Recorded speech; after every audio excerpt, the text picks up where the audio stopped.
Happy Friday, everybody. Happy Friday, everyone. Welcome and welcome back. This is Arts of the Round Table. My name is Mello. It is Friday, February the 20th, and we hanging out. Hopefully, you guys can hear me okay. Let me actually test that. 1 second, please.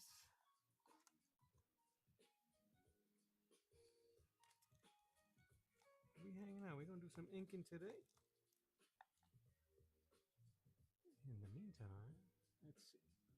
Just give me 1 second as I check my audio levels real quick here.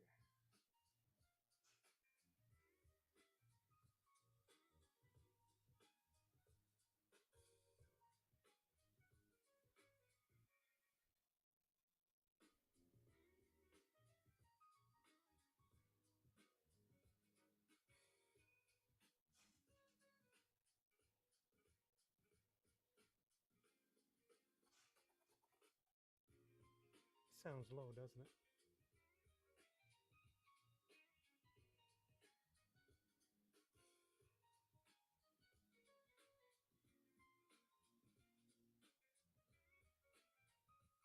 Yeah, I don't know what's been going on with my audio settings lately.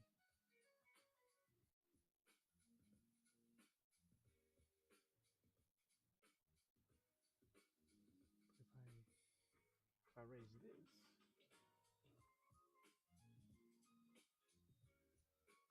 anyway, we'll see.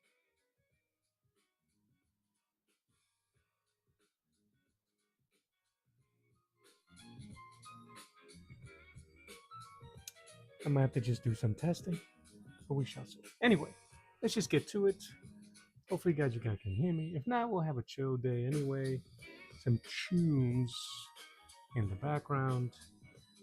This isn't actually what I'm going to be inking. This is one of many things that I've had in store. Oh, now we loud.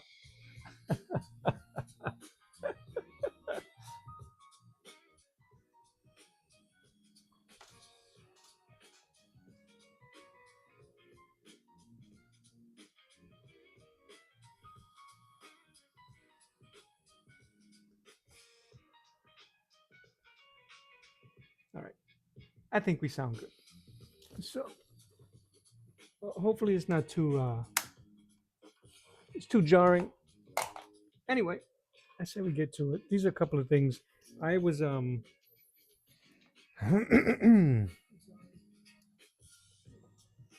the last couple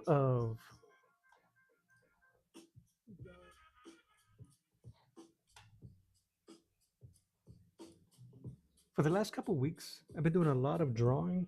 Not not this. This is from the King Jack Kirby. Let me turn off this light.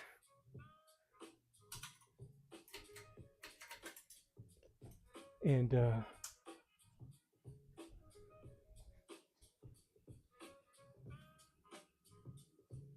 scooch that.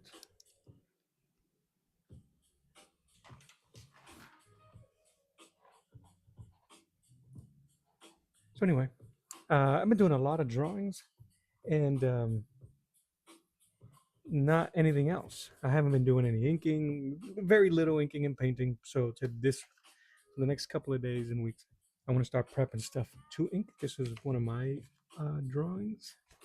I drew this piece last year of Samson, and I wouldn't touch the original anymore. So I scanned the original as highest quality that I possibly could,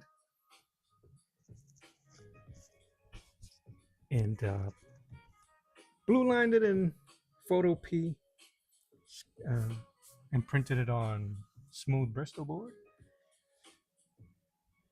I did some test inking.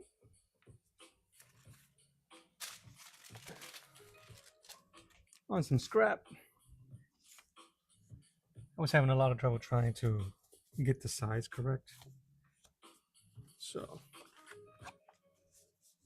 these are some of the tests that I was doing.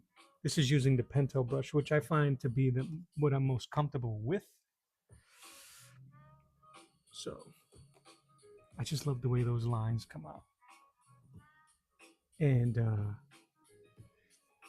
I I'm finding that I'm more comfortable with this because I've used it for longer than I am with these Winsor Newton brushes. But I'm gonna take Steve Rude's advice and go for a bigger brush size. I'm just not going to get a Winsor Newton brush because the one he recommends is a size 10. These are size 2 and 3. This one is a 3. This is a 2. This will run you maybe 20 bucks, 30 bucks. The size 10, the price difference is crazy. It goes up to almost 500 bucks and I can't justify that. So I found an alternative for 15 bucks. So we shall see. So I'm going to try the 3 today. I'm definitely going to work with my Pentel because I loves it. And I'm going to try I'm going to try everything. I'm going to really try all of these. Some new nibs, some old nibs, some Tombos. I watched the other day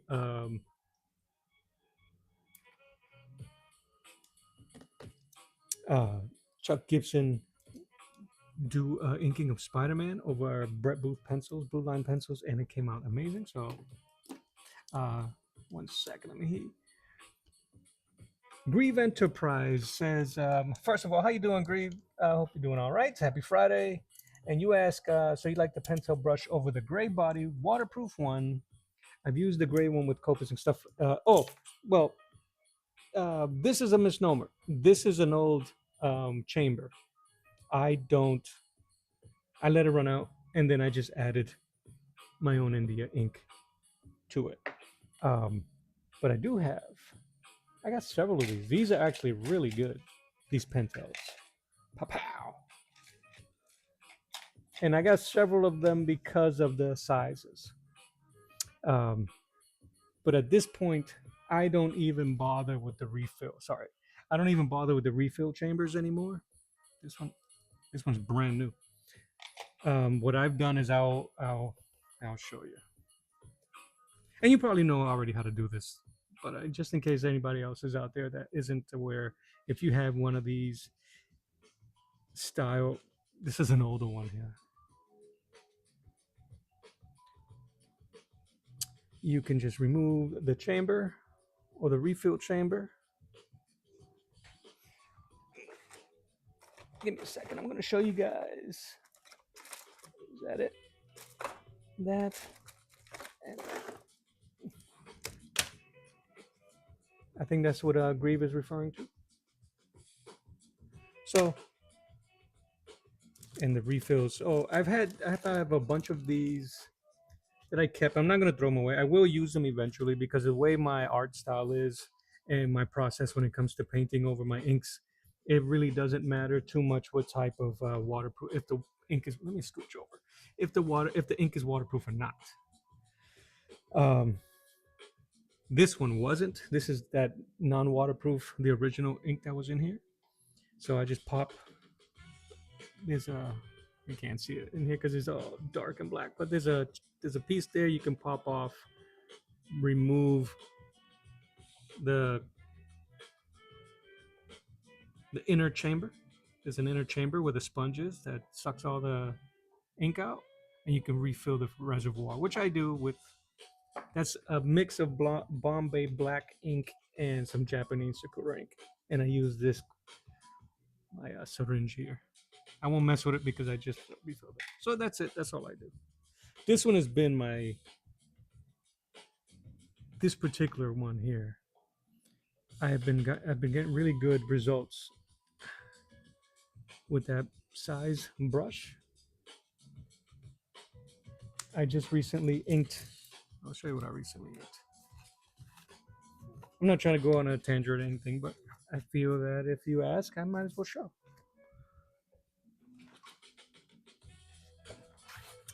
Using the Pentel brushes, I haven't inked anything just yet with any of the Winsor Newtons, and it's been a moon's age since I've done anything with the quills or the traditional nib pens.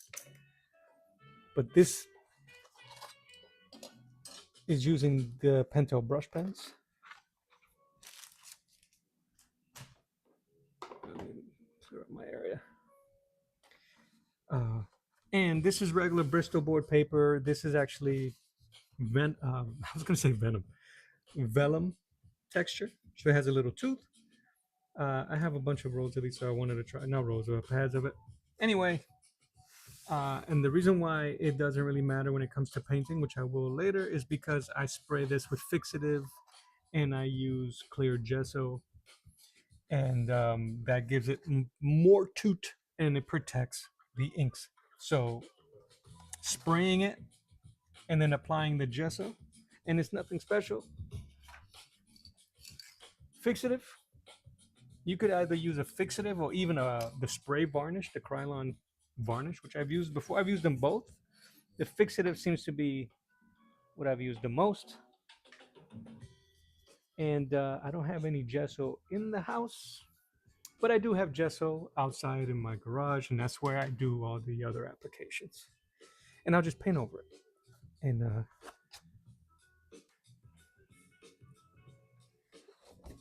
all my artwork. And where is it? Like today on my YouTube shorts, this one premiered. I got to go back over it because of the black, but this paper is really cheap. So, not cheap. I'm sorry. It's not very thick. It doesn't have a lot of tooth. It's very thin. As you can see, even the ink has gone through, but it's using that same process. So that's why watercolor, I'm sorry, waterproof ink or anything like that doesn't really change the way I approach a drawing or painting, because I'm gonna spray it with fixative and I'm gonna apply gesso so I can paint out right over. And this is using gouache, um, a mix of Hemi gouache and a mix of Arteza metallic gouache. Anyway, so yeah, this is using the Pentel. Um, this one in particular, I think I did all right. I kind of lost it here, but that's okay. This one needs to get sprayed and gessoed. Grieve Enterprise asks, what brand of clear gesso is Liquitex? Anything you can find at your local Michaels or Walmart. I don't have a specific brand recommendation until they sponsor me. No, I'm just kidding. Liquitex, holla at your boy. Liquitex. But yeah, I use right now. I have Liquitex. I've used, what else have I used? There's another brand that I've used before, but they work the same way. And I've even used a watered down gray acrylic with a mix with my gesso, because I wanted it to look as if it was concrete for this piece. All right, that was my death stroke. So I did some inking yesterday. Nothing. I didn't really do much today except for draw over these. These are some postcards that I had. I've had those postcards. They're 4x6 for a very long time, and give me 1 second. I'm going to show you. I got to give props to the artist that drew that piece. Give me 1 moment. This always happens. That is from the great Jack Dawes, from one of his EC comics issues. Taint the Meat, or is the meat that's tainted? What I think it's like. I think it's Taint the Meat. Thank you. Yeah, compliment on the gouache painting. I appreciate that. Yeah, I've been doing gouache for about 2 years now. That is where my journey is. I'm a mixed media artist, but I am currently messing around with gouache. Um, but I am drawing over these because I had an idea from my friend Charles Clark of Saboteur Comics, whose comic book is premiering or is going to be coming out very, very soon. If you guys want to check that out, I'll put up a link to saboteurcomics.com and you can check it out. And I wanted to see if I can draw his character over this guy so I can get inspired later. So I'm going to be inking that. I'm going to try to be inking my drawing of Guts on 4x6. And this one in particular, I drew this and I'll be inking this and I'm going to have this available for sale at my coffee shop. The coffee shop. At the coffee shop. The link is in the description of this live stream. And it'll probably be like $3-4. It'll be one and done. So I'll sign the back. You guys want it? $3 and I'll ship it to you. When that is done, I'll eventually want to go to my Samson, but this one really is what they call the coup de grace, right? The coupe de Gracie, a beautiful Jack Kirby blue line copy of Conan. What's really special about this one that I can't wait to do is because it was done in 1979, and 79 is a very important year because without 1979, I would not be here. All right, so I want to do some warm up. Oh, you guys won't be able to see this without a proper background, would you? Let me get some scraps so we can see that, or I can zoom in. We'll see. It's a little bright in my room today.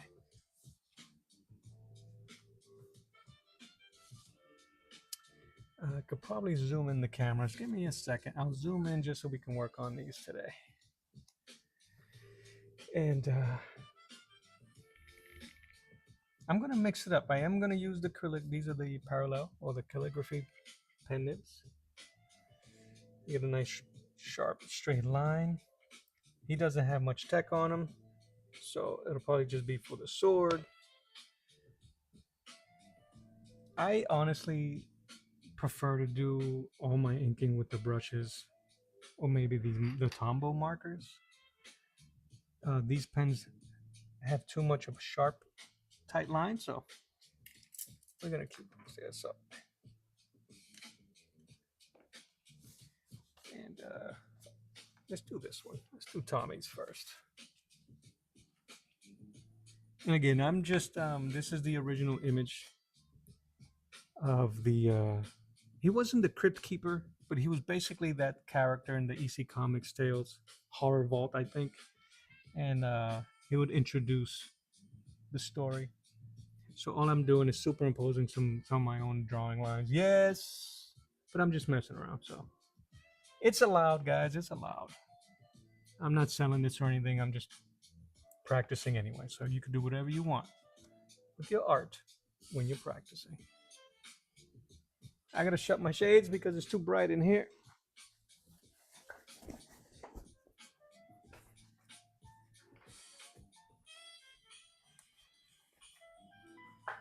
And it is warm. But once I stop dropping lines on this, it should be a lot better.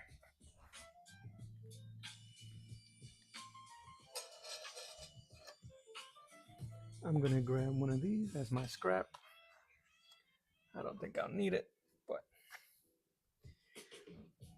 I think the main reason why I like using these brushes is the feathering I can get. It might be difficult. I really apologize for all the adjustments that I'm trying to do on the fly. I probably should have done some of this earlier, but I didn't expect it to be so bright in my room today.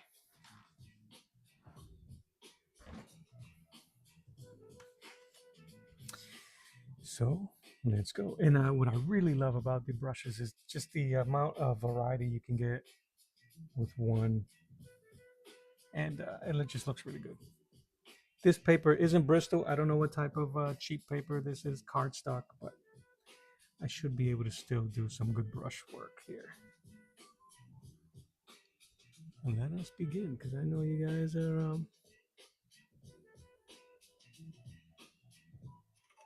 like, hurry up. I mean,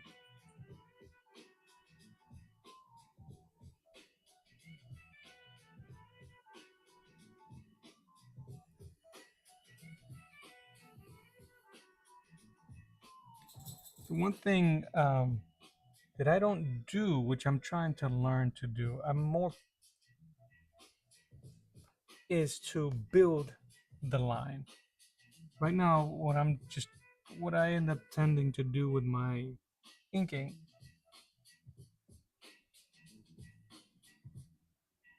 is just cover the space. And you're probably going, well, no, duh. But I'm not building the line. I'm trying to flourish the line. I don't know if that makes sense, but I want to make it painterly.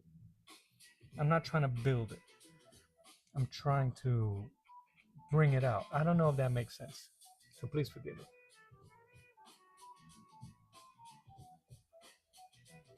Like when you see artists using mainly with nibs, they will draw and build the line.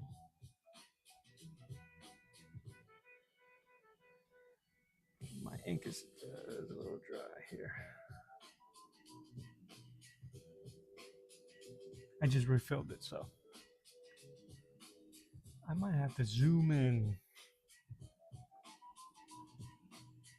just so you guys can see what I'm talking about. It's live, baby.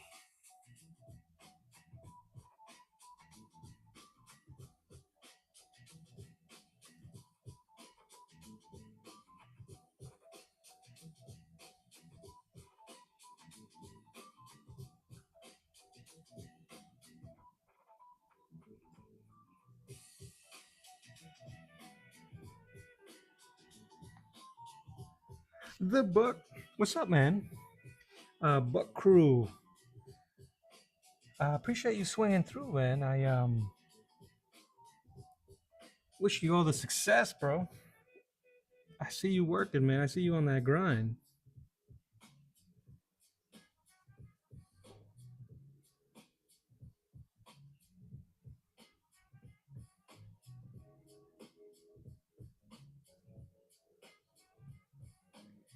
I've been if you're still there, I've been offering some time to do collabs. If there's anything that we can work on together, you think that my skill set will help, you let me know, man. Artist to artist.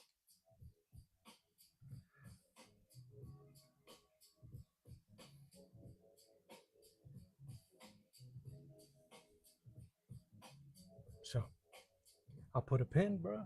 The invitation's there. If there's something you want to do, you let me know.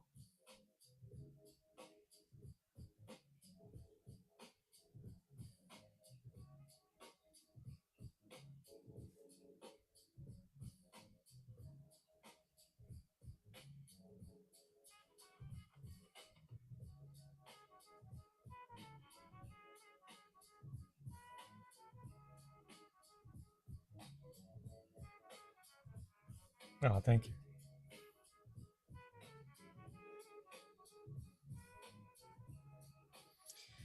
I'm just messing around.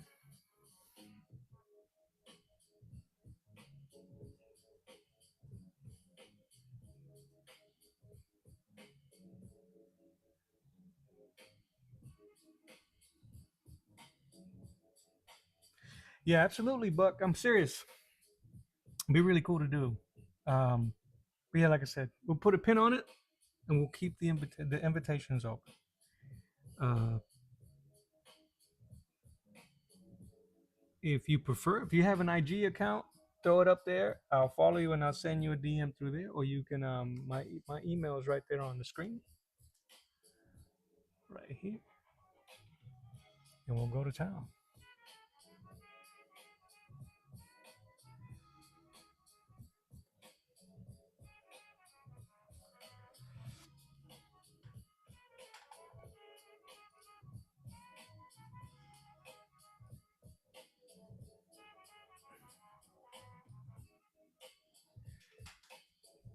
I have just letting you guys know I have two streams going simultaneously.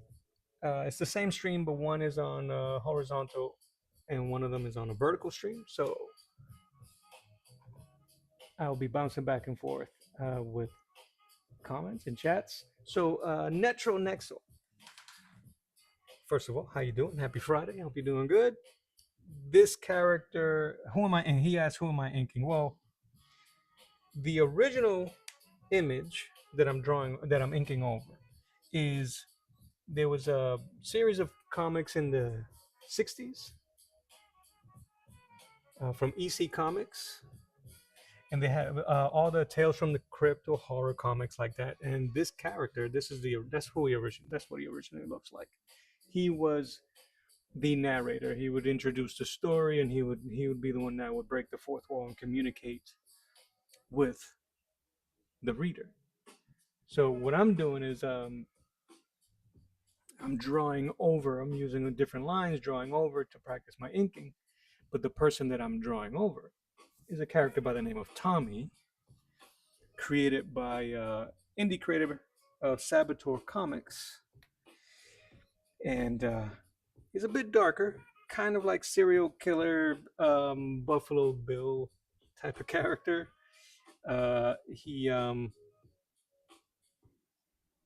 He wears the skin of his victims, so that's who I'm inking. And if you want to know more, go check out. I'm gonna put the link up there. Uh, Go check out saboteurcomics.com and check out the artwork and the book. It should be coming out soon. I think you can still support on his GoFundMe, on his GoFundMe comics page.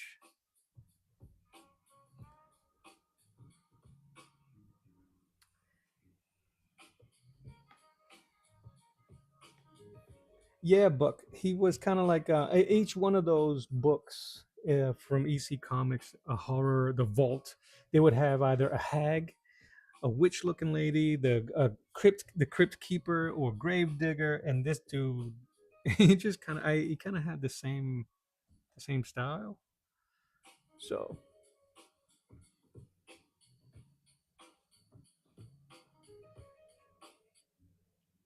yeah, so and I had this idea to do an homage for him for his comic book, and I just never gotten a chance to do it. But the idea was always there, and I have all of these EC comics available. So I'm like, let me just see what it would look like, so I can feed into the idea. That's all.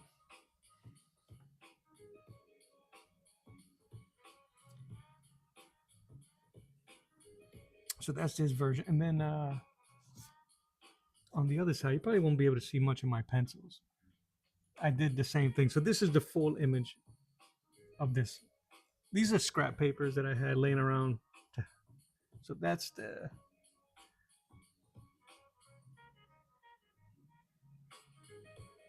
So he's gonna be wearing an apron. He's usually not wearing much clothes underneath the apron. I don't want to give too much. So what I'm gonna do, I'm glad it's a drink. It really is something else. And the guy, he's a cool dude. The artist, Saboteur Comics. He's a very humble dude, a hard worker, and his artwork is absolutely amazing. Um, let me see. So give me a second. I'm gonna get the link to his website so you guys can check it out. Control C.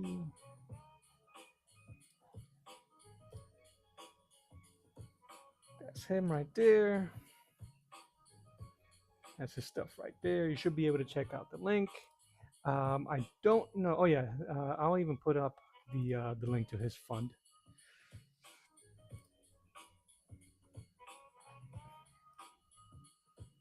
Make sure you guys give him a shout out, man, or check out his work. He's on Instagram. He's on the YouTubes. Yeah, bro.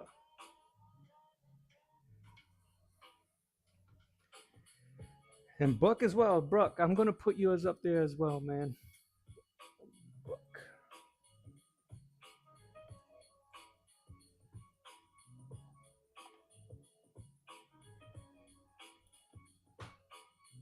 Yeah. Control C.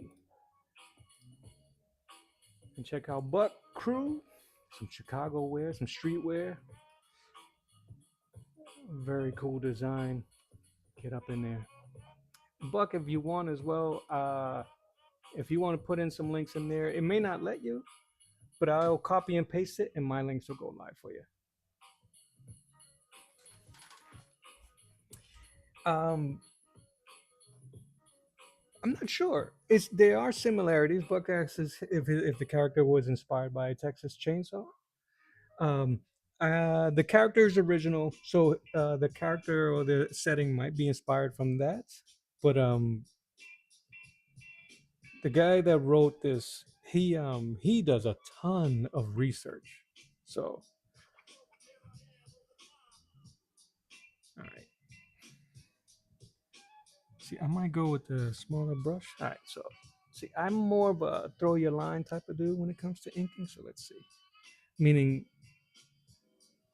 I'm just trying to like get it in there. The hard part about doing that is keeping it consistent,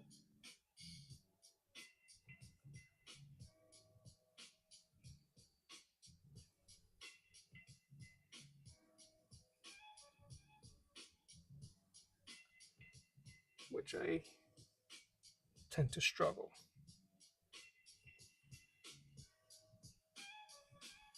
And it looks like this thing is flowing way too much. So just put in that work. I don't drink anymore, but I still have a shot glass.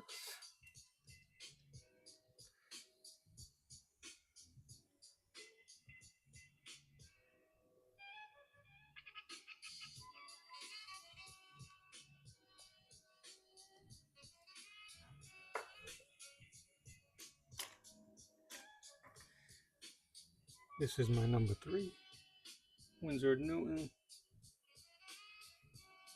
Ooh, it's stiff. All right.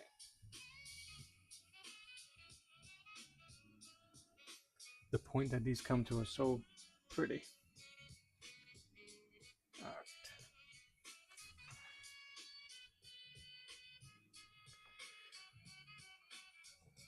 It's a tighter detail in here, so.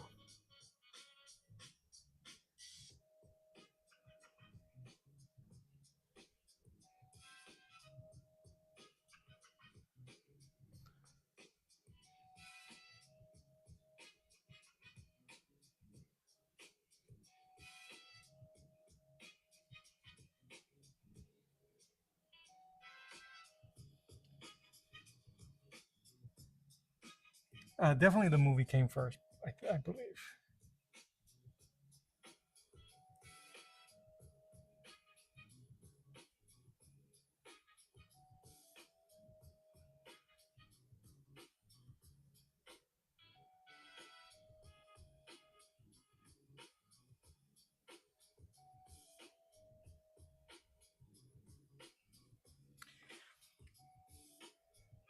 Uh-huh. Yeah, thank you, sir.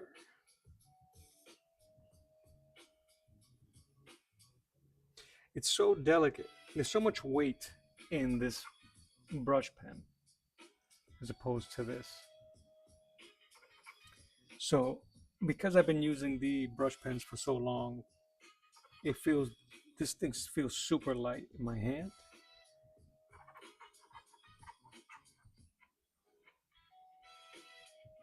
But it's super delicate. But you can again you can drop thick lines with this as well.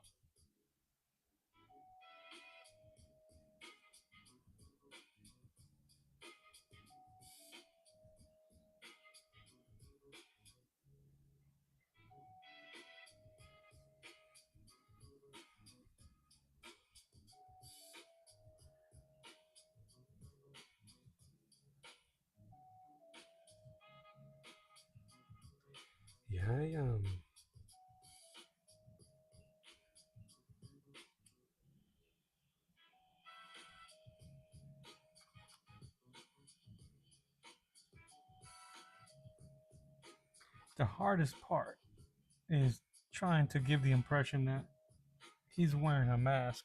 He very much like the Chainsaw Massacre does wear the skin of his victims.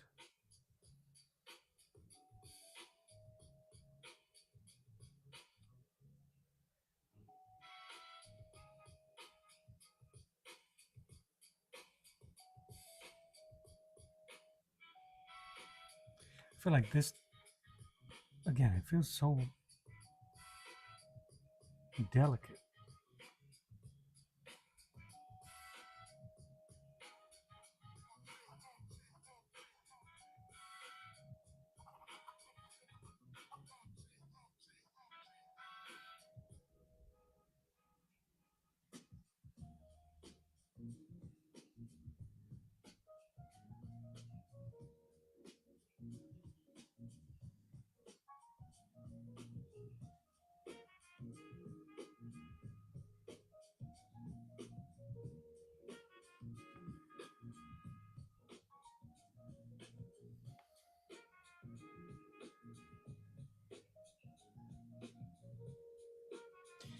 Hey, Buck, do you have any events coming up or any shows coming up?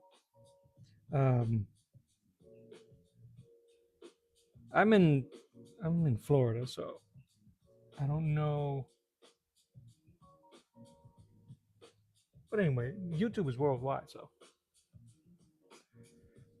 But if there's anything you want to share on the chat, brother, put it in there, and I'll put it out for you. And absolutely, man, we'll talk soon. I'll find you on IG.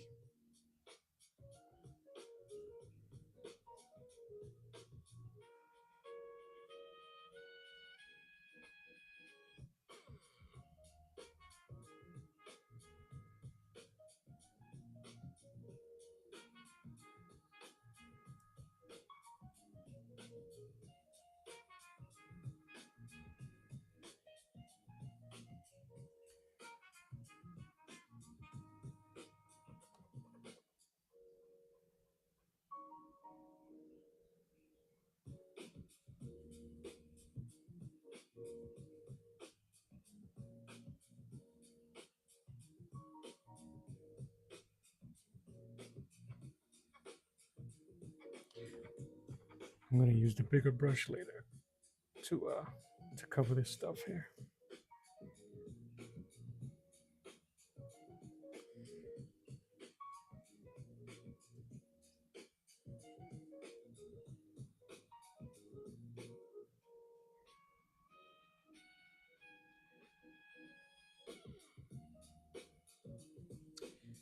Black, black, black.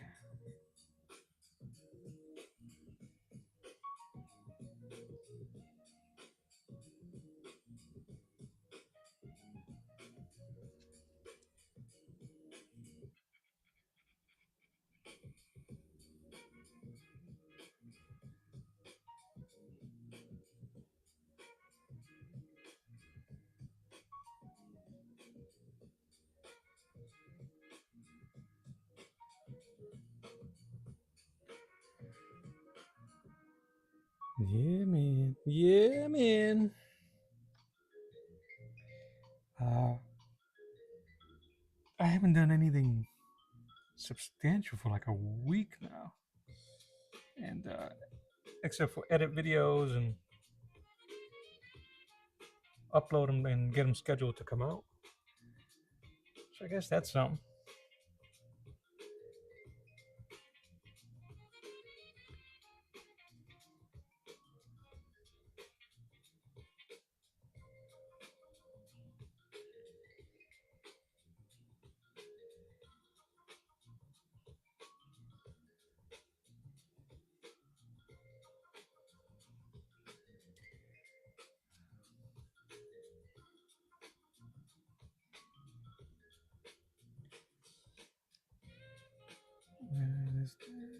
I probably should have drawn a little bit more there, but we shall see.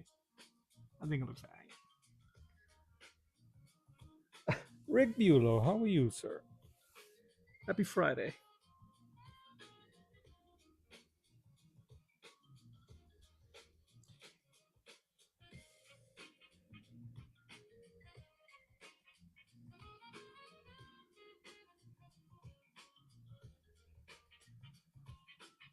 I am just practicing using these Winsor Newton Series 7 brushes. Trying to figure out what all the hubbub is about. And they don't disappoint.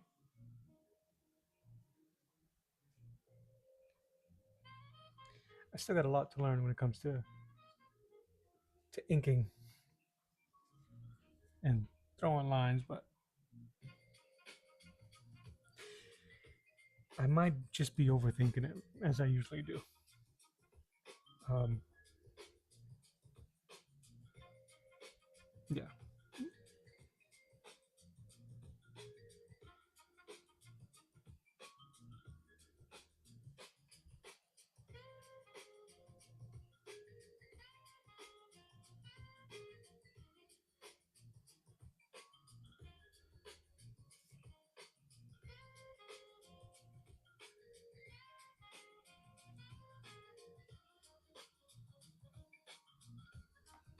Oh, that'd be awesome.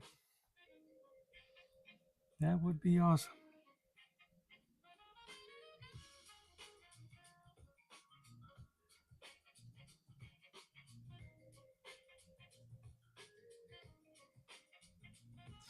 I'm really excited. I can't wait to see it. What up, Philip Michael? Happy Friday, man.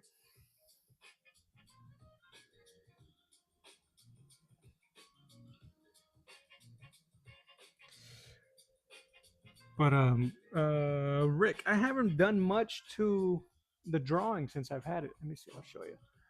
I think the only thing I've done, uh, because they showed recently. Well, I just zoomed in on my camera, so now everything's gonna be out of whack.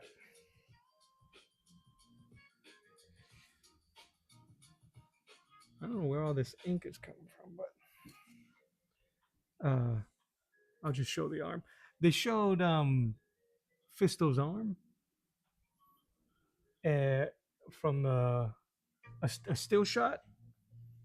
So I'm still quite unsure how I am going to approach the hand. I might. I originally had just the idea of just have it chrome, but they've made it very almost steampunk like, and so I'm not sure.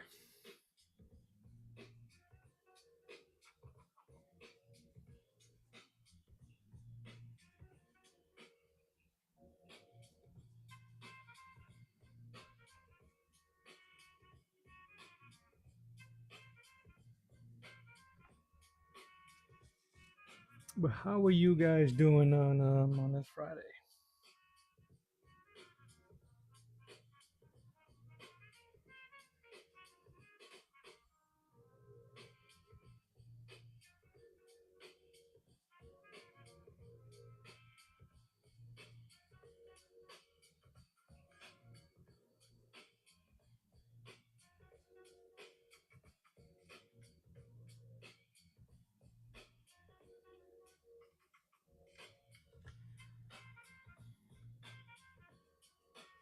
See, that'd be cool. A robotic gauntlet, and I am doing well, Philip. Thank you, bro. Thank you, sir. Can't complain, man. Well, that's not true. We could all complain, but I don't wanna.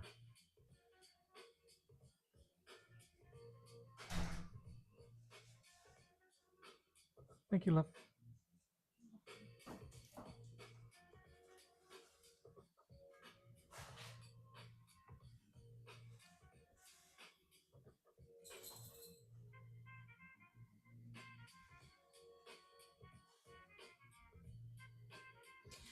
Yeah, Rick. The I did fan art for Rob Norton's. It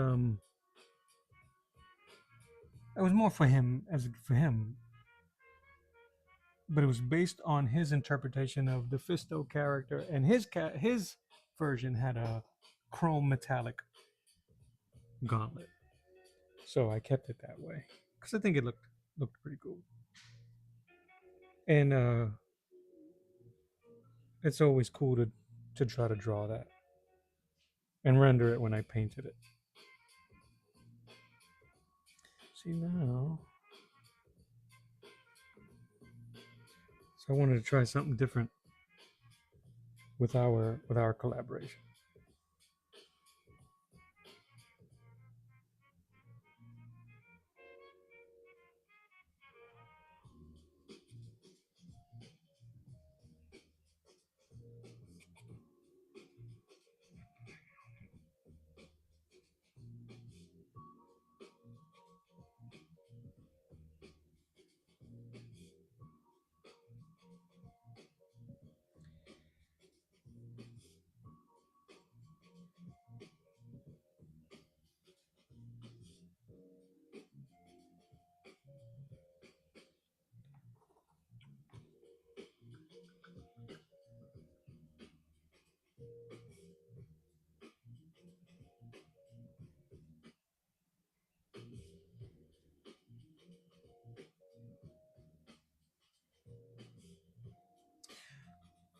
So Rick, are you a full time artist as well,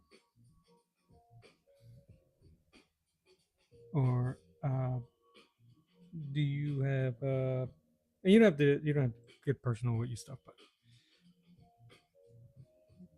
uh,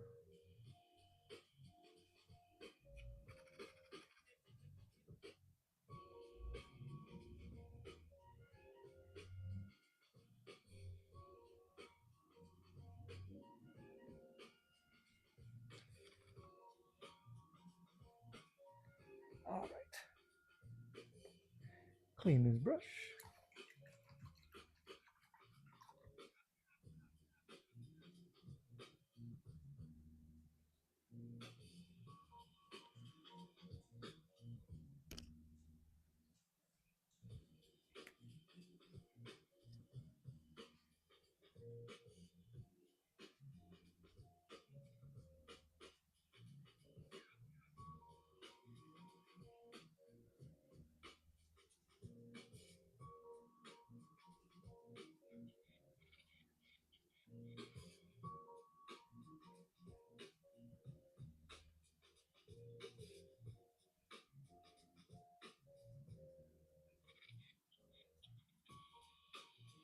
Awesome.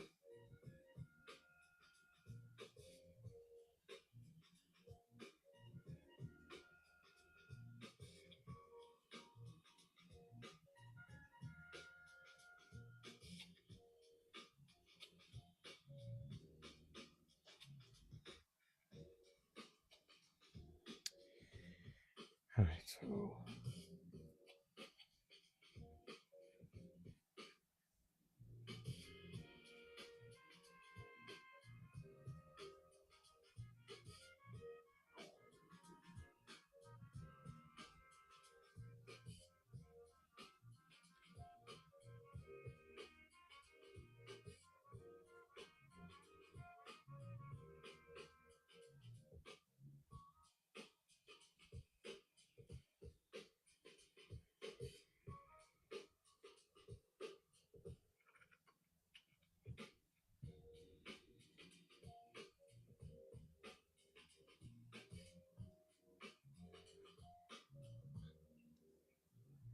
Saboteur, how you doing, bud?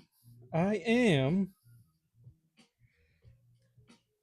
I had this original idea, Sab, to do 4x6 postcards of um of your boy Tommy.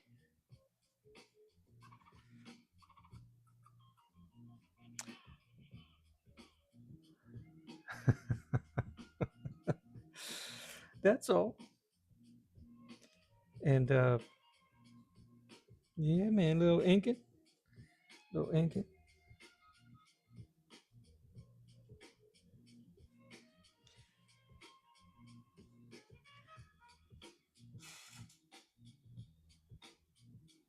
Ah, Emma, how are you? Happy Friday, and thank you for the support as always. As always.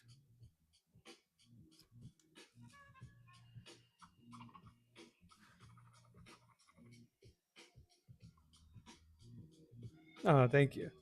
Just messing around, trying to have a good time, enjoying the Friday, messing around with some inks of this cool character that my friend Saboteur from Saboteur Comics. This is character Tommy. Uh, Seb, we are on the horizontal feed. If you want to come over here and promote your stuff, I've already shared your website and your Fund My Comic, bro. So we chilling, bro. We chilling.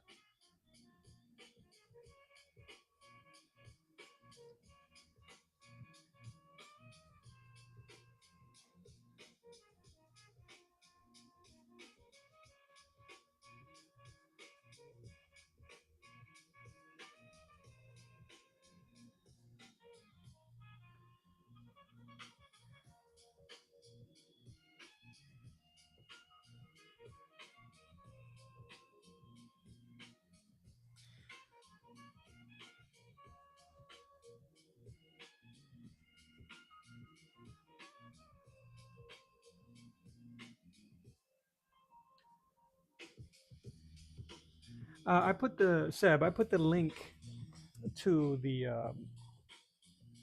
Yeah, I don't know why you would get how you get that one. All right, but here I got you, bro. Hit the link.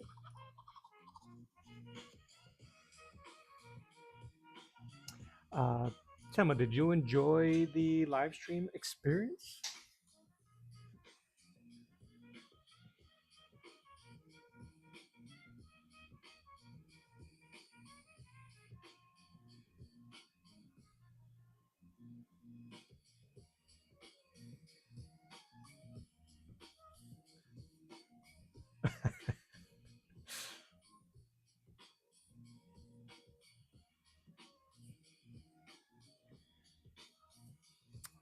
So, Saboteur, I was just messing around, and I want to zoom my camera back out, but yeah, that's your boy right there. I just drew over this gentleman here from that EC Comics that I was telling you about. You can't wait to do it all the time. Heck yeah. You know, it happens like that too. So you get the first wave of, I don't know, this is kind of weird. And then all of a sudden that being able to communicate with people in real time really, really does something to it. Um, and if you can work quick or not work quick, but if you can, I'm kind of slow the way I work. So, so, so, Charlie, so I was able to find these 4x6 cards and I started messing around with my printer. So I decided to do the same here. So I just drew over the character, added some gloves, and I'm just trying to warm up for today because I wanted to try to do my guts. So this is really what I wanted to do today, but I wanted to warm up a bit. So, and this one, when I'm done, I'm gonna put it up for sale at the coffee shop. At the coffee shop, one and done. I'm gonna have to go.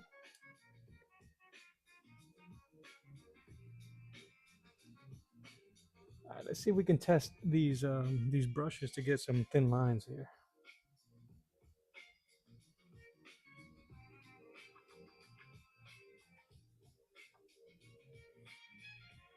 This is a 3. I probably should use it too.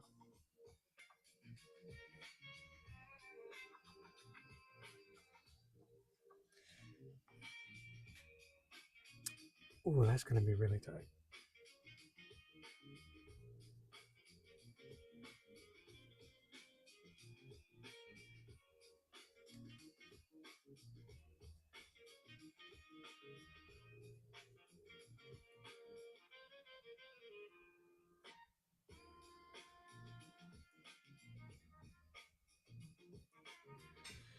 I'm just always amazed at the amount of line, the thin line you can get with these.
Might as well keep them here.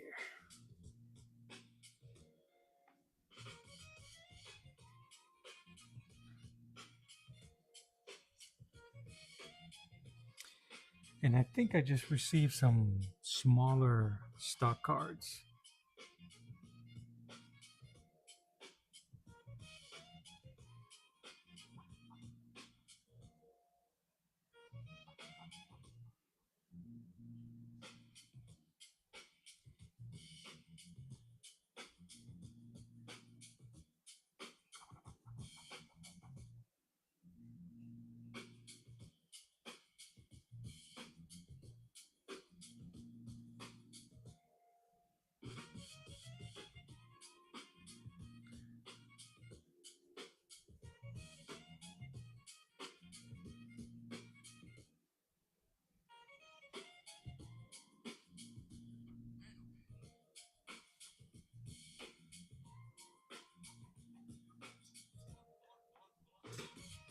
Yeah, I just got a package.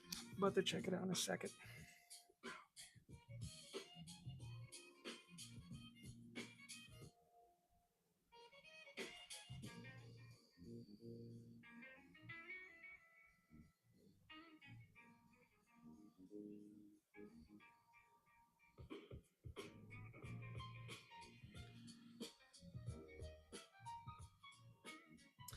So is everybody having a cool Friday? Productive or just chillaxing? I know we're all in different time zones.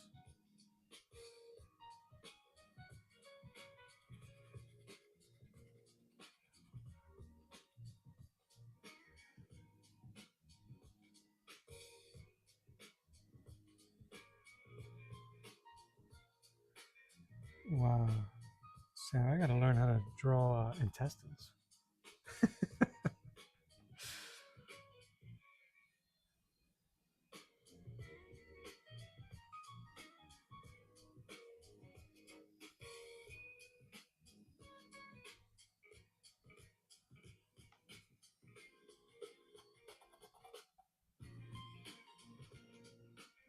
Stop that.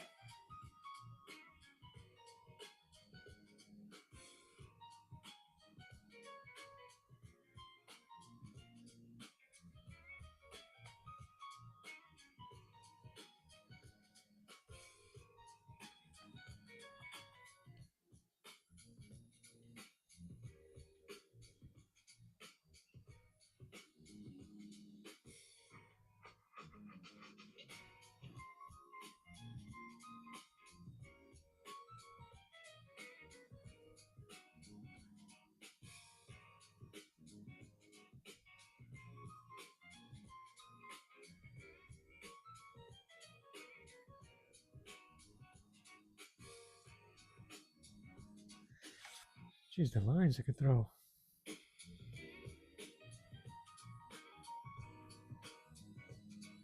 Are you a busy dude, Rick? That is what's up.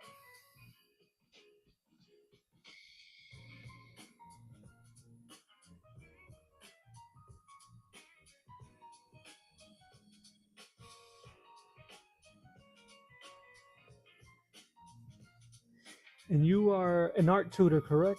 Do you teach painting?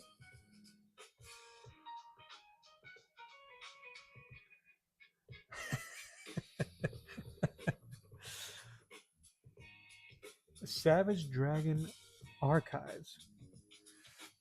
You talking about the gallery edition,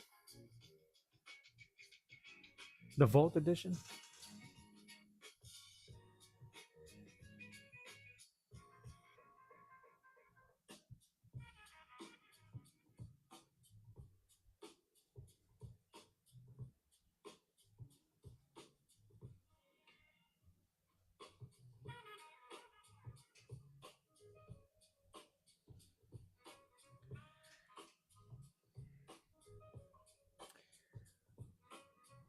One of the dream I blame you for, but that's so funny. Yeah, man. I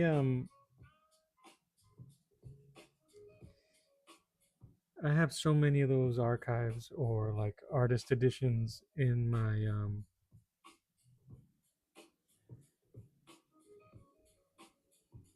wish list, my cart, and all I do is just look at them. It's too expensive.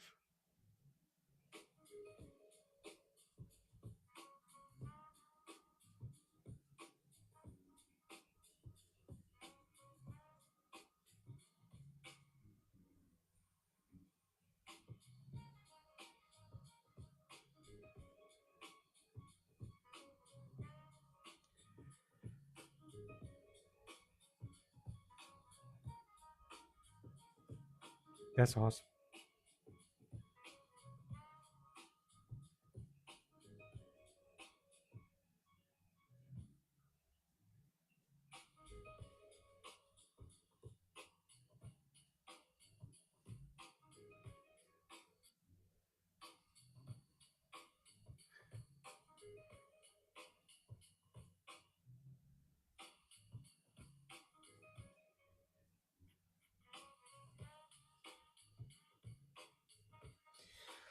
That's pretty cool, Rick. I hope it's. I'm glad, man. That's good.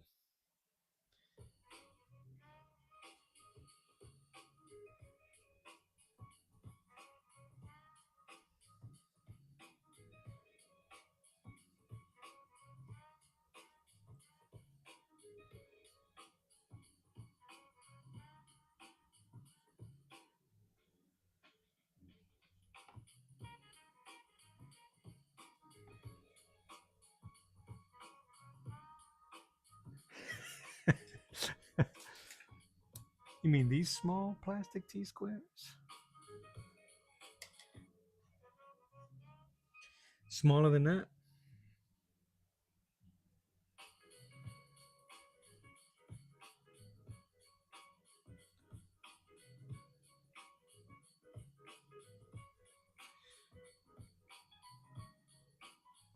Let's see if I can match some of these lines.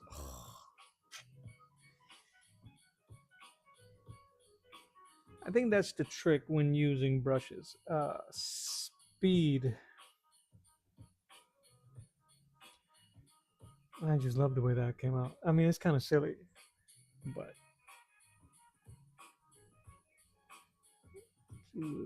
but that's what I really want to get comfortable doing. I've been watching. I watched a couple of videos of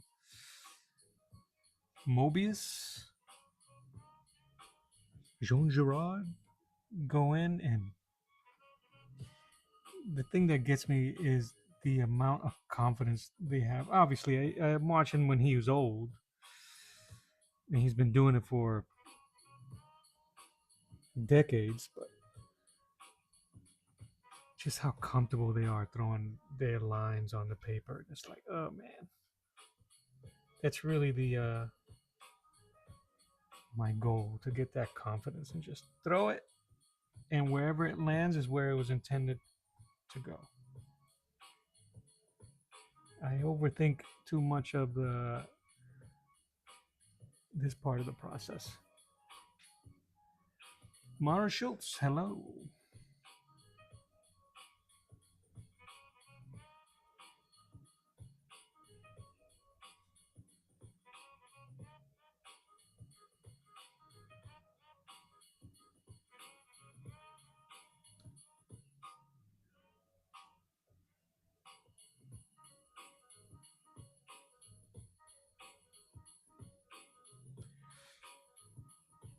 It's a lot of detail for such a small piece. Finally back. That's right. You said he was gonna be I remember right, you was gonna be away from the social mediums, or at least away from YouTube for a couple. Well, welcome back.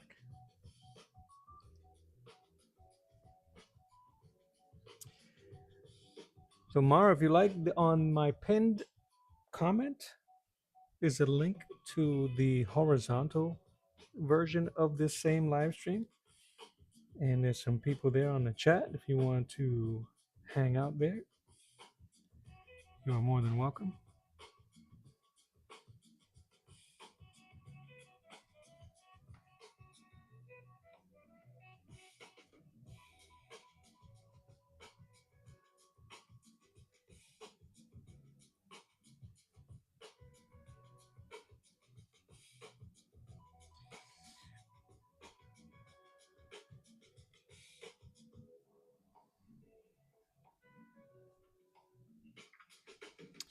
All right, I think I'm warming up. I do remember you. All right, I think I'm warming up.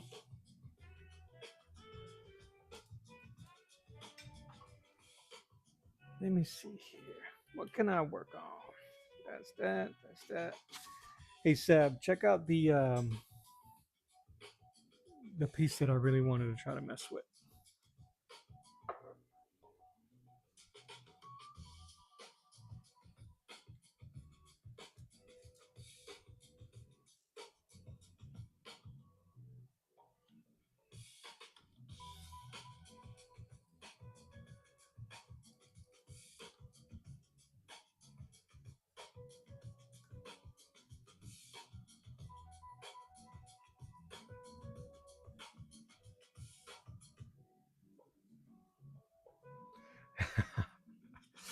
Yeah, man. Uh,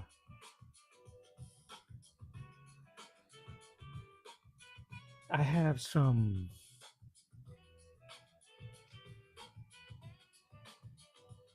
I have some Kirby stuff and some Buscema stuff, but I'm like, it just came out so nice. Yeah, I was messing around with my printer today to try to grab some stuff to ink, some proper stuff to ink. So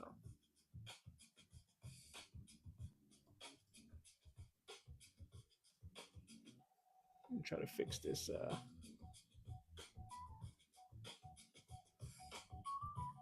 Yes, Philip, that's Kirby's version of Conan.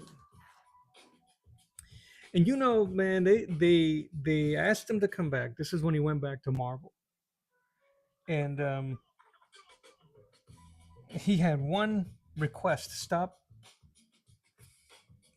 fixing my art. Stop drawing over my stuff. If you want me back, because people are demanding me back, this is after maybe his second time back. And he drew Conan, and the first thing they did was undo the face, change the face to something different. And that's annoying. All right. Might be too small. I like the feet though. These are my scraps, my plastic, my. I'd love to try to do this one, but I don't know if you guys will be able to see it once I start inking.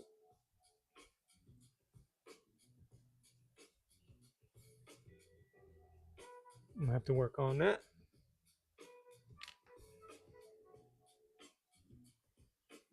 I can't tell if he did brush or nibs. I don't know enough about Kirby and his working process.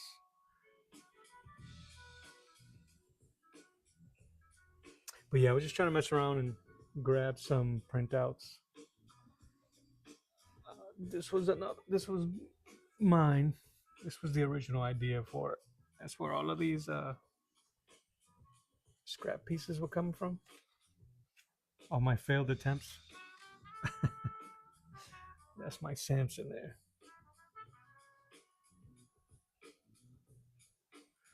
And even I don't know how what tool would be best to tackle my own artwork. Because I'm not I if I was painting it, then it wouldn't matter. I'll just drop the lines as best I could and then paint over it.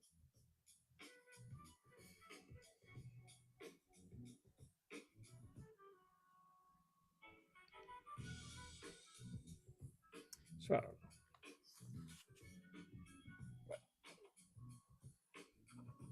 All right. So you know what? Let's mess around. Ink some Kirby.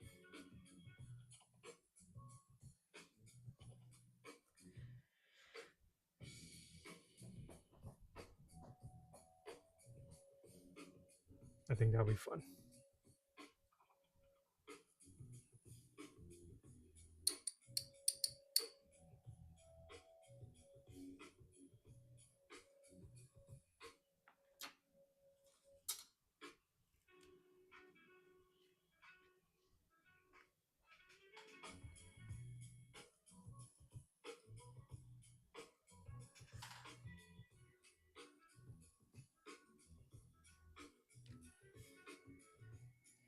Yeah, I don't even know where to start. Like if it was mine, I'm trying to think of it as an anchor would, but I think that might be what my problem is. I should just, who cares, right? Just follow the line. Let's go.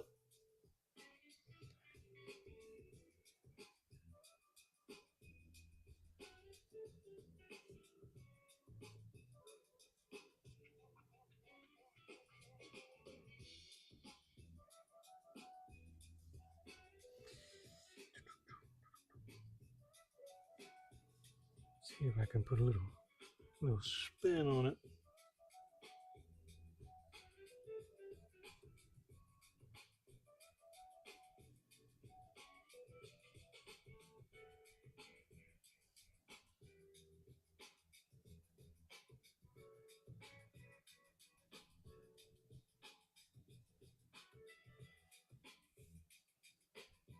I wonder how much I should change, if I should change anything at all.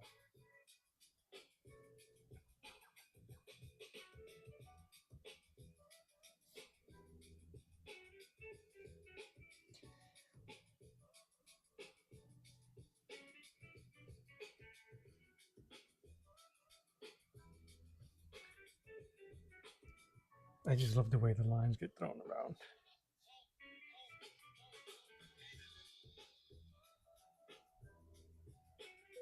Give me a second.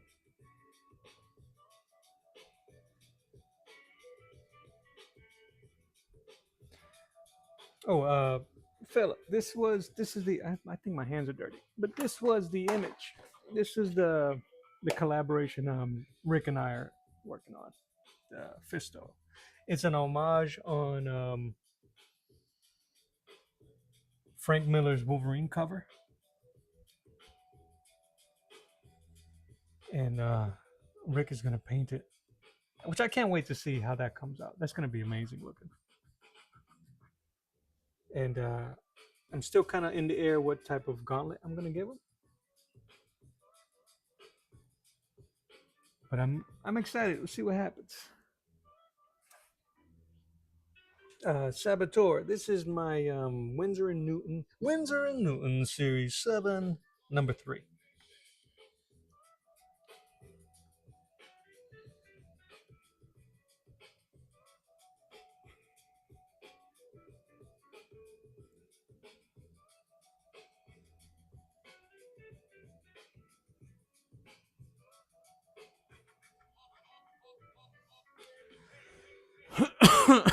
Julio, my friend.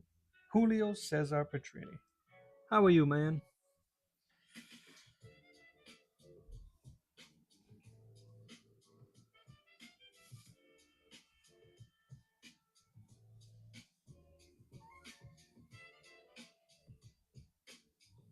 I'm gonna try to follow his lines with a little bit of mine.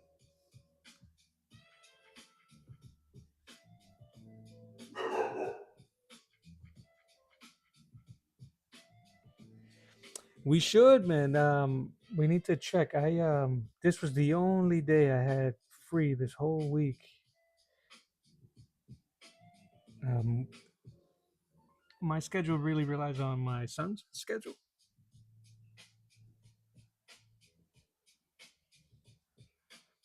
But that'd be awesome, dude.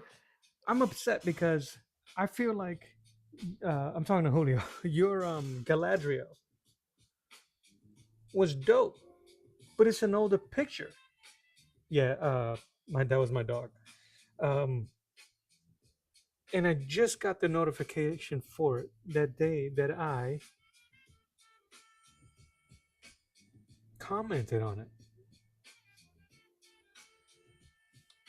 So I'm kind of upset about that.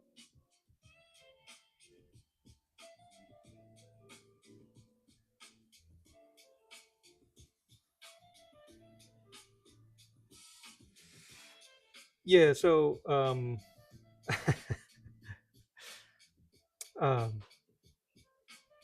old story. I'm unemployed, so I make sure, man, that my boys who are working when they're working that they get there on time.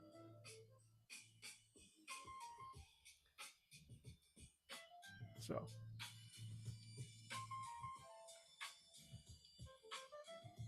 oh no, Julio, what happened was that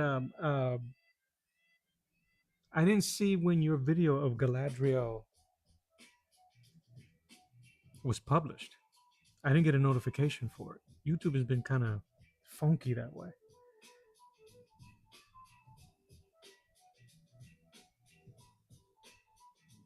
That's all.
But yeah, I can't wait. I can't wait for us to get together and do that stream together.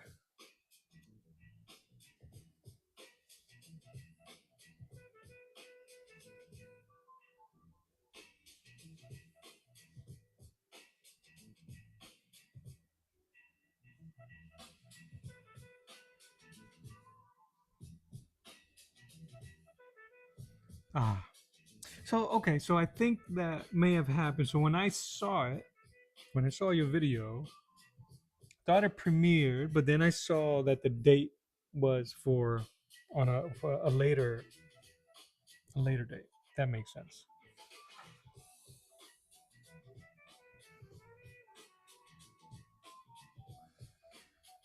Leave it to me as a righty. I should have been doing all the left hand side stuff, but lucky for me, this ink does dry fairly quickly.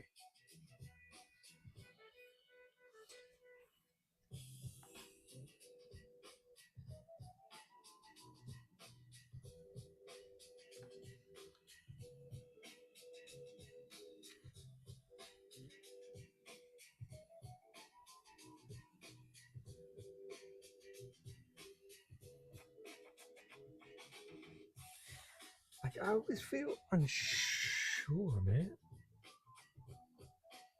and I hate that feeling.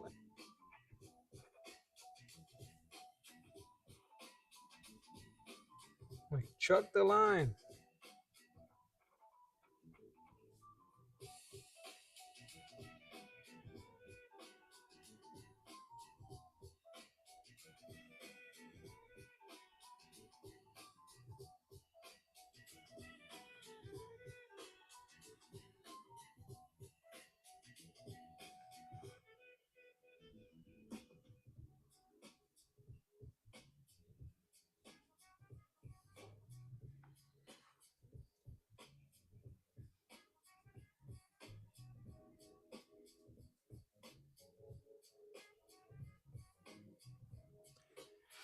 Hey Saboteur, I've been thinking of scanning in some of those artist editions, the pencils, to try to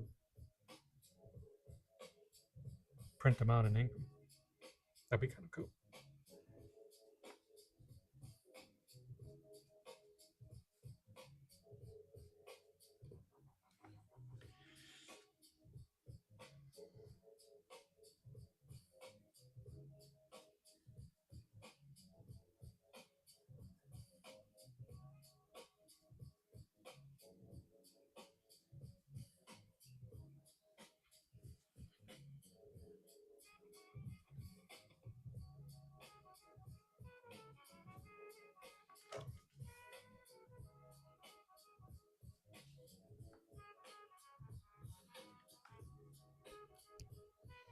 I really wish though the brush was a little heavier, but what can you do? So I mentioned this earlier. This series 7, this Windsor Newton, maybe run you $20, $30.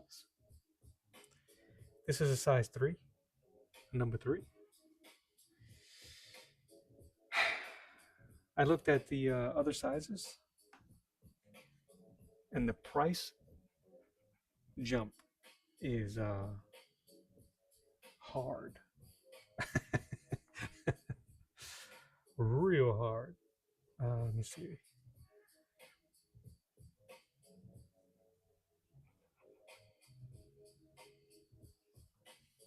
I don't like that, but that's okay. The size 10,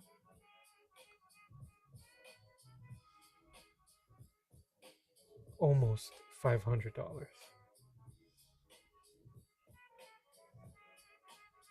for one brush, man. 500. Come on, man.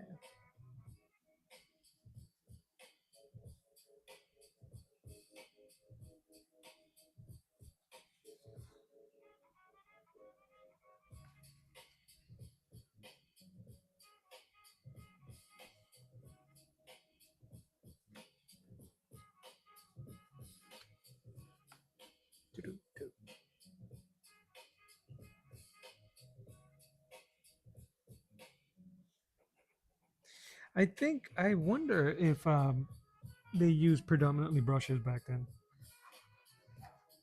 Like again, I can't tell. These lines are so uniform. I wonder if they're quill pens,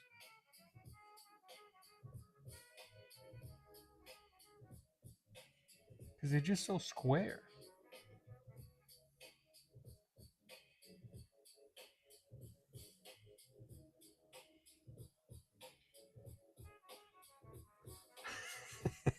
Yeah, yeah. Philip, when I took a peek, I'm like, let me just see. Let me see what my options are. I mean, this. I mean, even paying that much for this size, I constantly contemplated it because I've worked so well with these Pentel brush pens, and those are cheap as heck, refillable, cheap. They work very well. So let me see, and then you can see the difference. You can feel the difference when you're working on these. That is a fact. And there's just a certain sensation you get as an artist when you start using stuff like this, traditional stuff like this, where inherently it feels good. But not $500 good.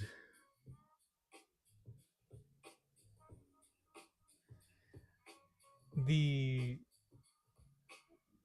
number 7 was about $120, I think.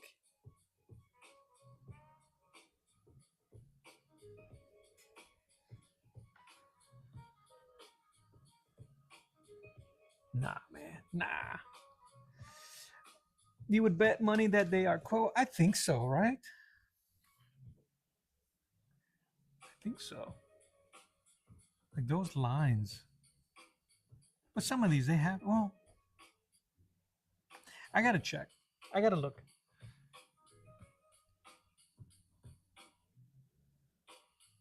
Yeah, I hear you, man. Uh,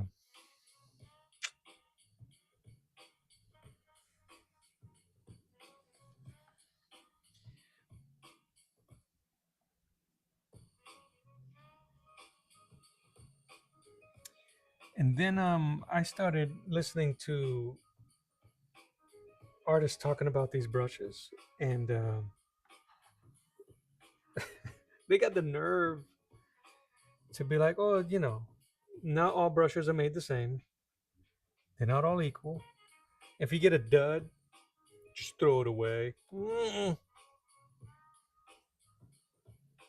No, man. Nah. Yeah.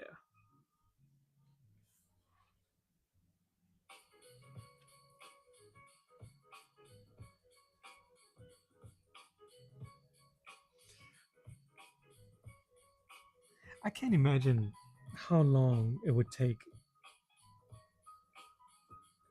to ink with the quill.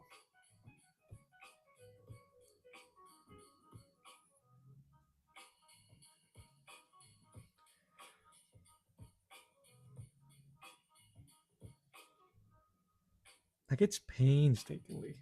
This is slow too, but I can't imagine. Dip, dip, dip, dip.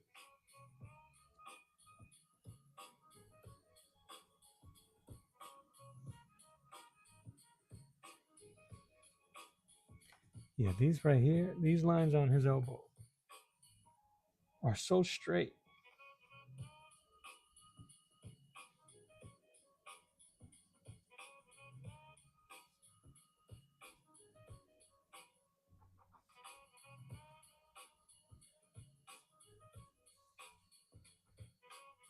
Like they don't even that doesn't even feel right to me.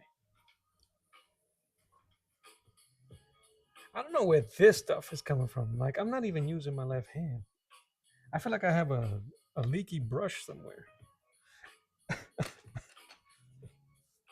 feel like there's a disaster waiting to happen. I'm trying to be super careful. Yeah, I don't like those. I'll draw this. I'll finish this whole inking, and that part right there will bother me for the rest of my life. But thank God, I could just reprint it again.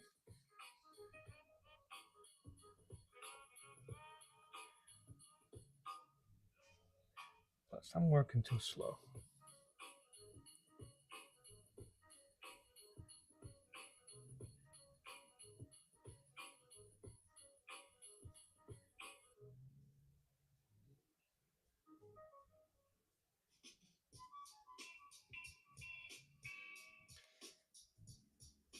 The idea, I think the only way to get comfortable with these brushes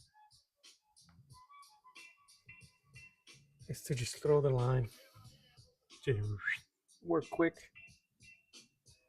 and get it in there. Find which way best suits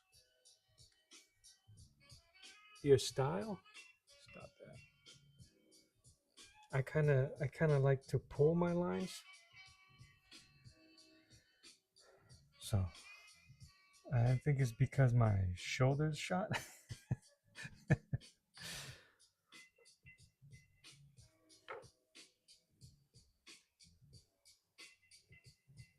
And I think that's why. I know why my lines are inconsistent.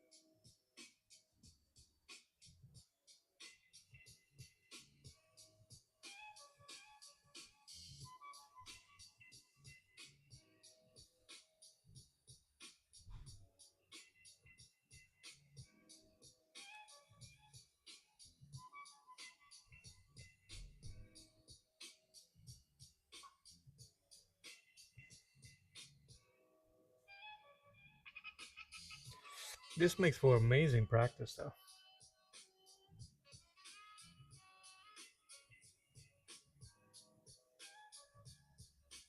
And I think that you just have to throw the any expectations out the window, really, and just try to enjoy it as best you can.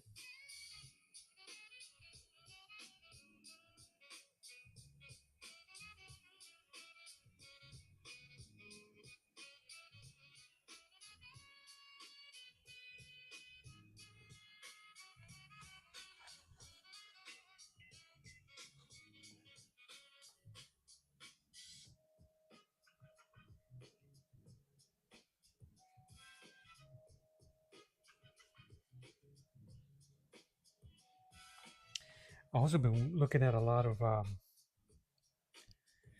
Joe Kubert because they have a lot of his videos online from his school,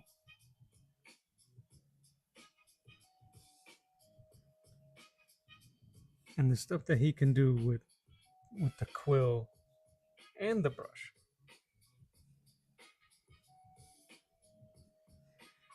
That's what I love to do mostly here. The flourishes.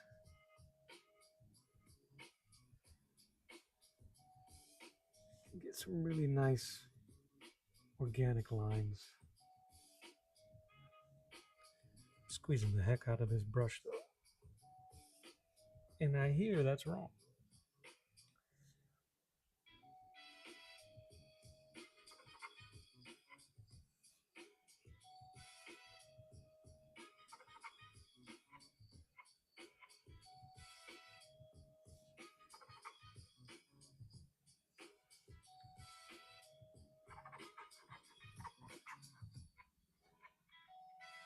Be like water. Heck yeah.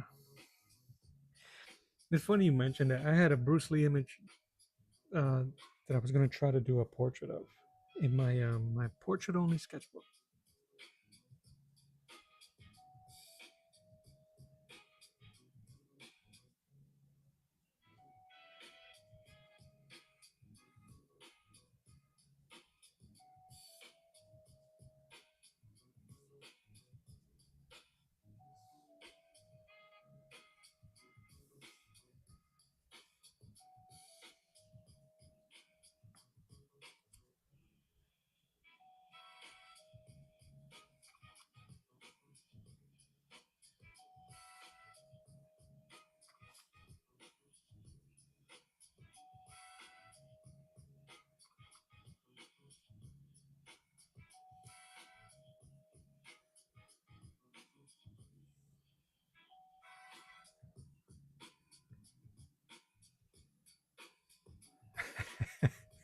Yes, Jubert.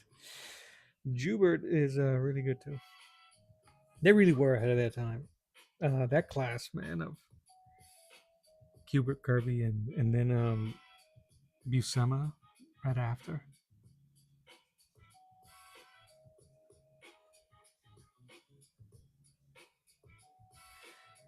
And I don't know who came first, if it was Buscema or the dude. I can't remember his first name, but his last name is Thorne.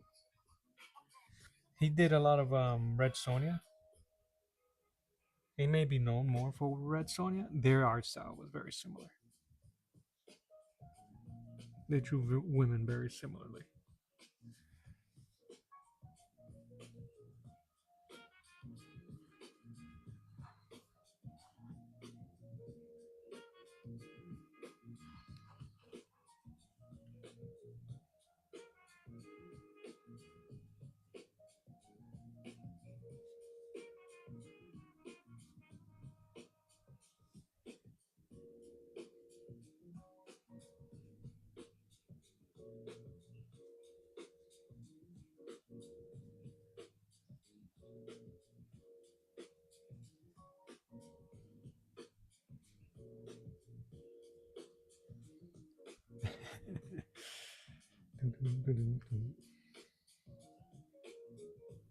Oh, I was about to use this as my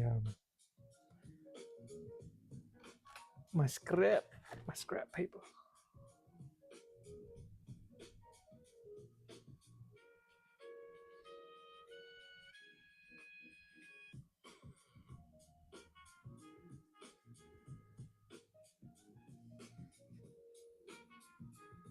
Frank Thorne, thank you, brother.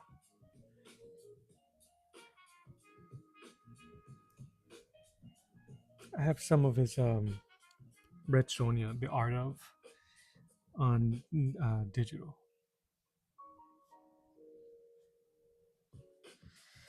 God bless the digital age, man.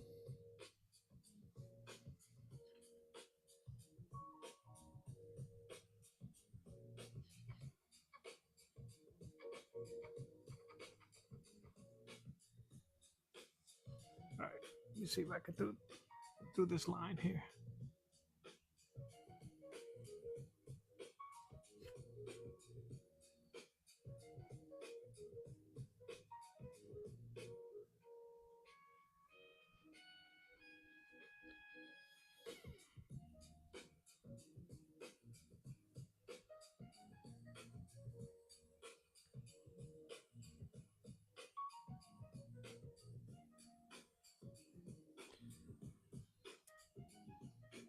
But yeah, they drew very similar style. Uh, those two. So I don't know who came first. Maybe they went to the same school.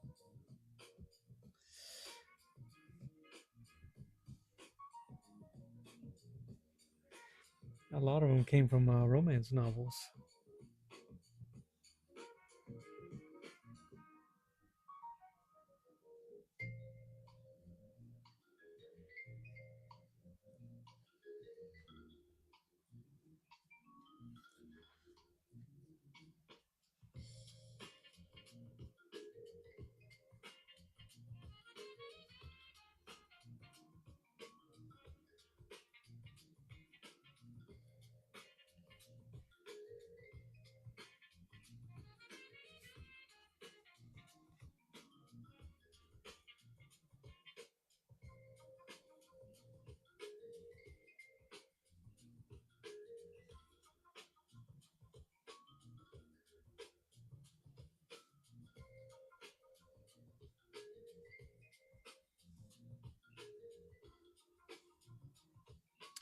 I'm just curious how Kirby came up with his anatomy structure.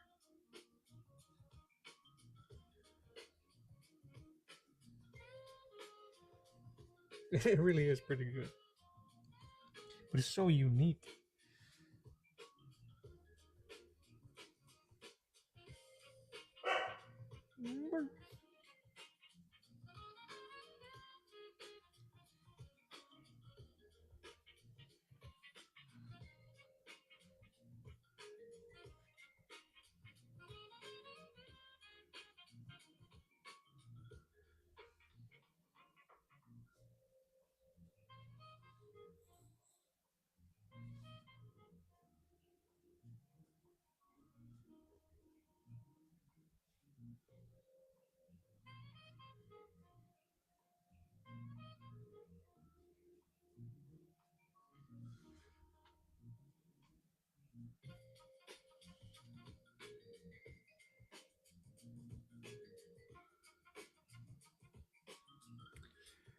Philip, so you're trying to you're getting into the groove of drawing.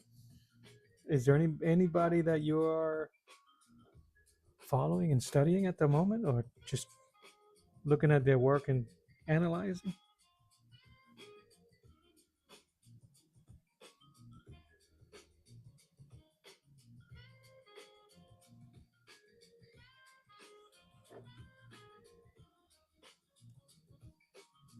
Oh, my shoulder, bro. All right, let's see.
All right, let's do this mug.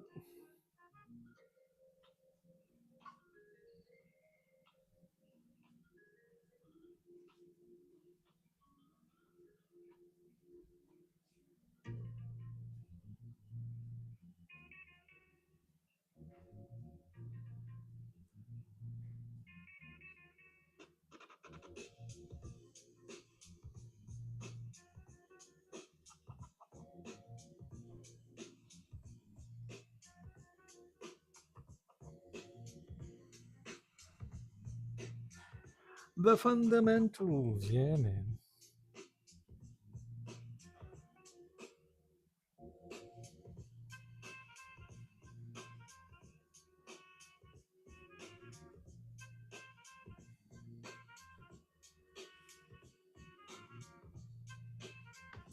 Maybe I can do maybe I can help you out, brother, and do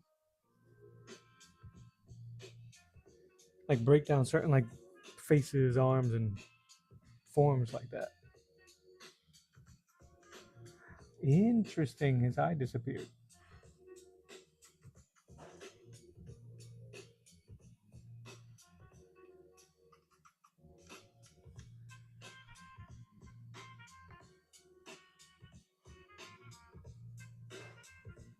Yeah, McFarlane and Capullo.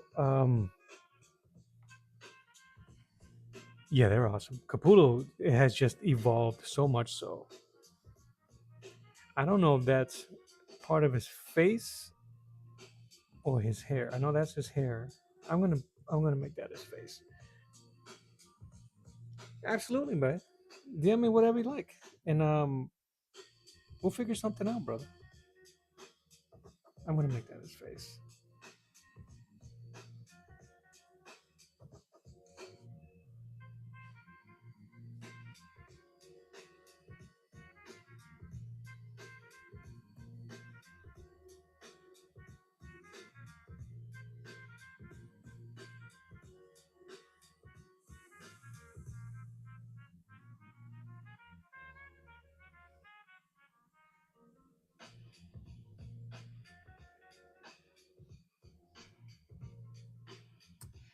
I don't want to, but I might have to add some mellowisms to this face, but not too much because Kirby's stuff is damn near perfect.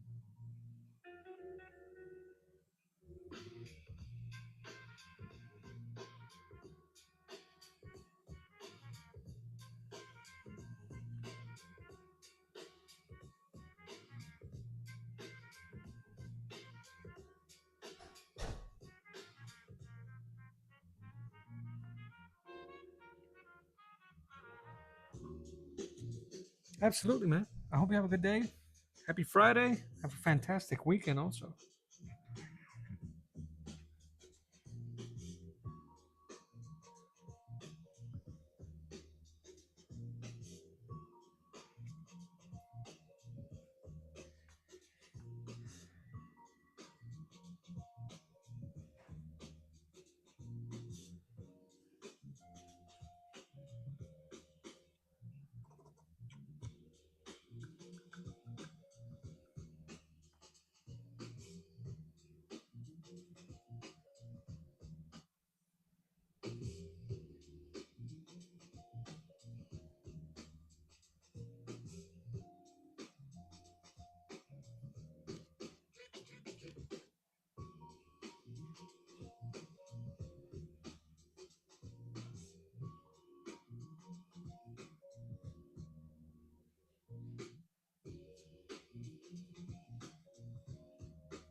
I really am amazed at the level of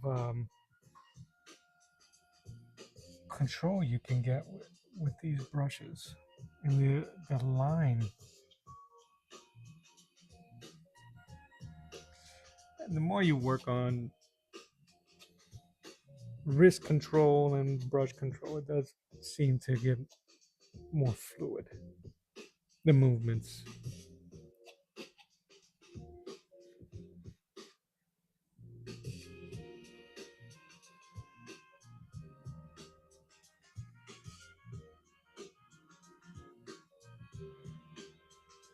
And the foam is pretty much dead.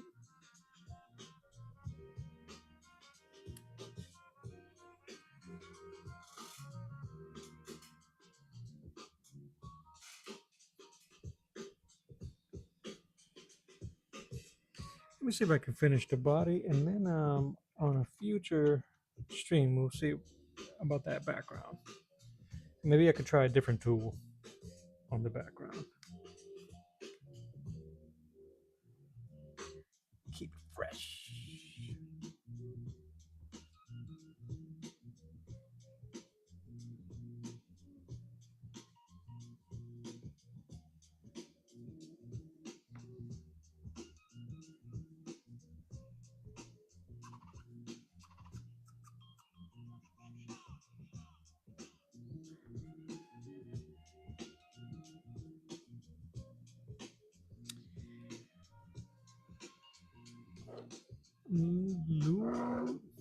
Getting a little bit looser.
Forgive me if I get quiet, you guys. I get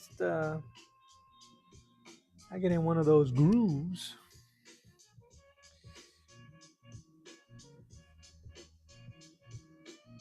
But please leave a comment, drop a line, tell me what you're thinking. Let's know what your plans are this weekend, if any. I really don't have much plans myself. I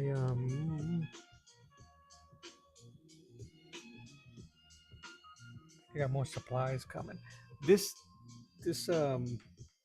table mat that I got working here, you can tell if I've been using a lot of 11 by 17 sheets, and this lip starts messing with me. So, for instance, so if, when I'm drawing or even when I'm inking, like when I was doing this one, you can start feeling that lip. And if I remove it, this table has a divide in the center that has a more prominent lip, and you can feel it right through the paper. So I have a table mat. It's like 34 by 17. It should fix that. All right. I'm trying to. I got really bad, guys. I got a bad shoulder, bad back, bad knees, bad everything, bad ankles. So my right shoulder is very constricting.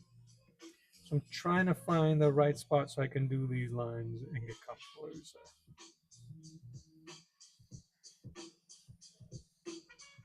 And of course, talking so much, my ink dried up.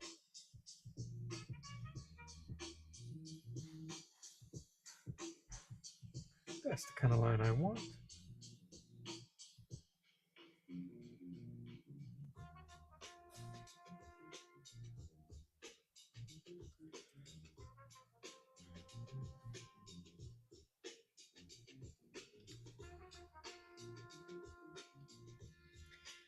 But yeah, if you guys, obviously, if you guys just popped on, I am just inking over some amazing Jack Kirby artwork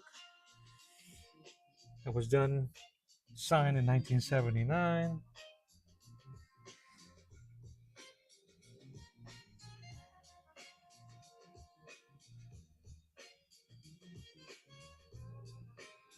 just to practice and get comfortable with these Winsor Newton series brushes.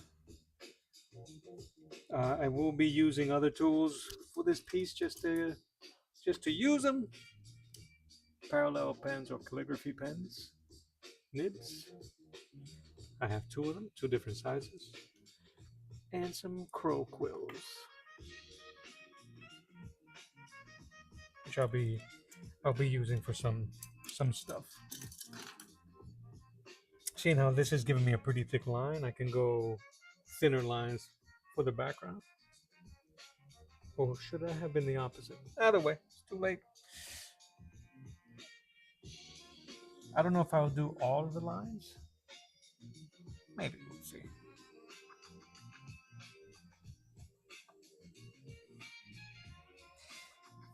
This shrub is in front, so that means that it should. Maybe I should just follow his line and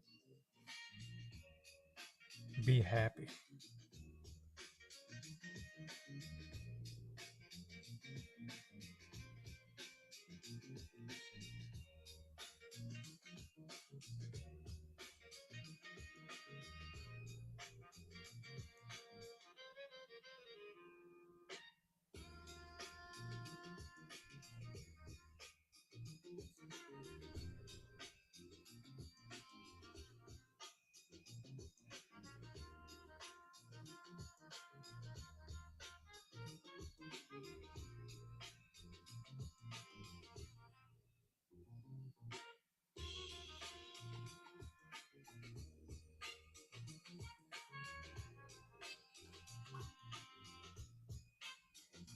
There's so much energy in his lines.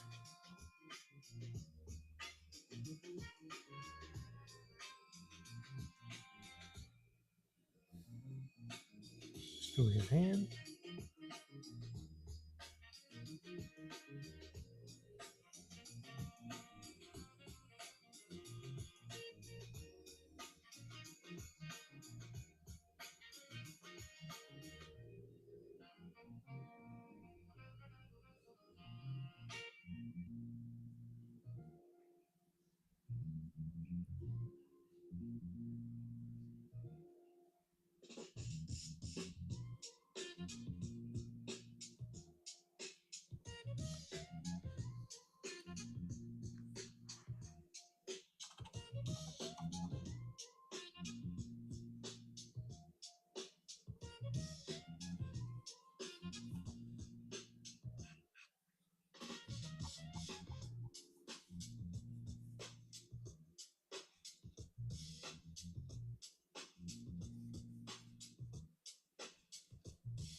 I really do think that the trick to this is just speed.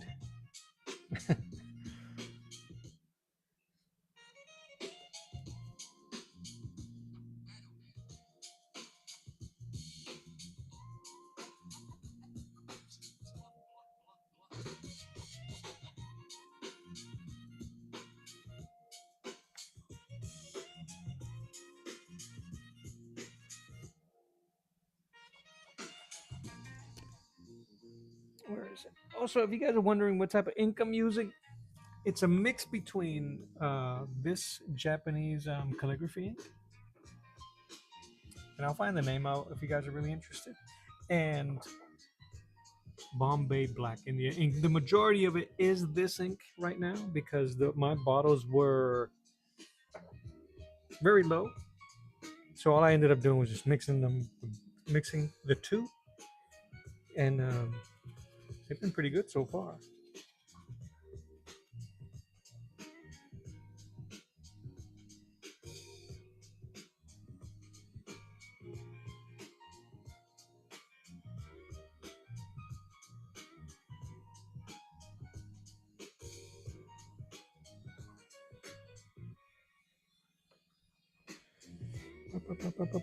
I'm almost done with the suit with this guy. I'm gonna fill in those blacks in a second.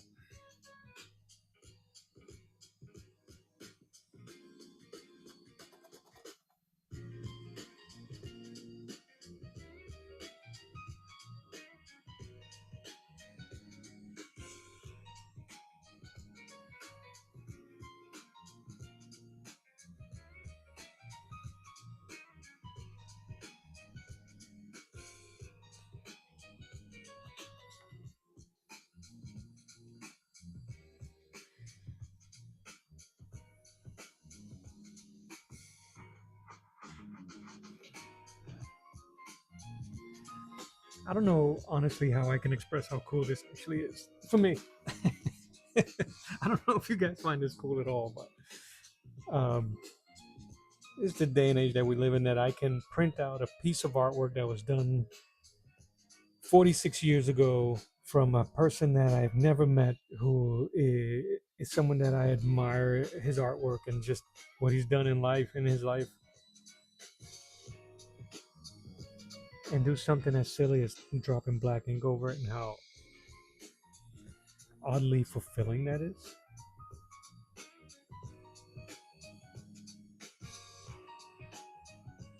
And learning a ton in the process.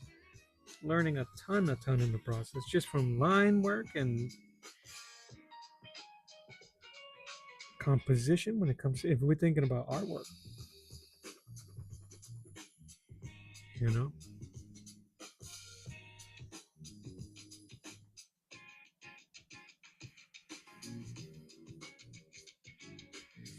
It's not even talking about impact, the character, any of it.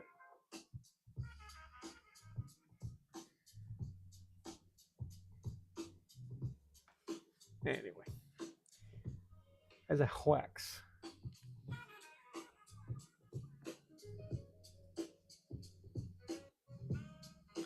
wax poetic on Kirby and art in general.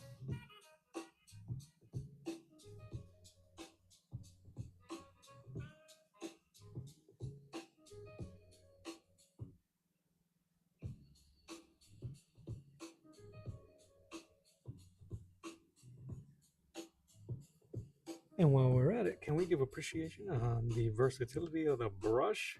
Yankees. Not in my hands. I'm just saying in general. I'm not trying to blow my own horn here.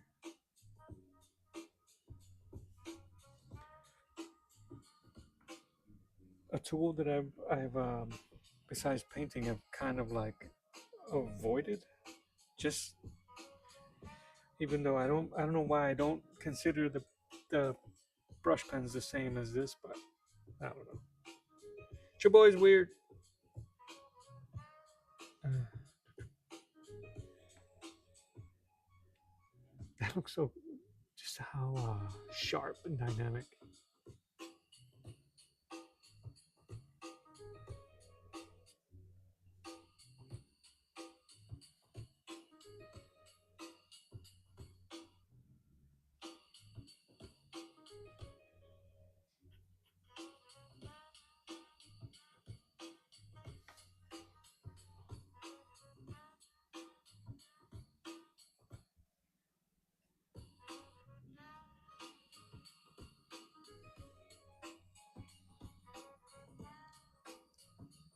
I think that you have to be really talented to ruin Jack Kirby's art, and it has been done in the past. I hope I am not one of those people.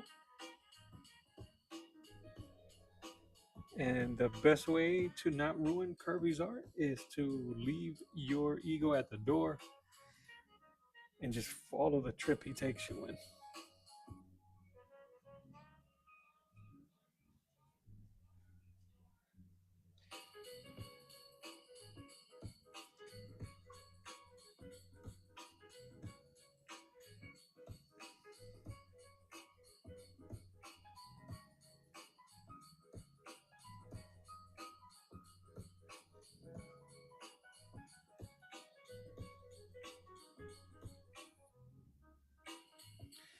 It's kind of nuts that he was doing these lines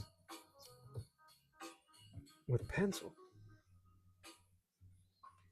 But you guys, if you get a chance, you got to check out any artwork that Kirby inked himself. He knew what the frick he was doing. I like the hair. I kind of like the comb to side with a wisp.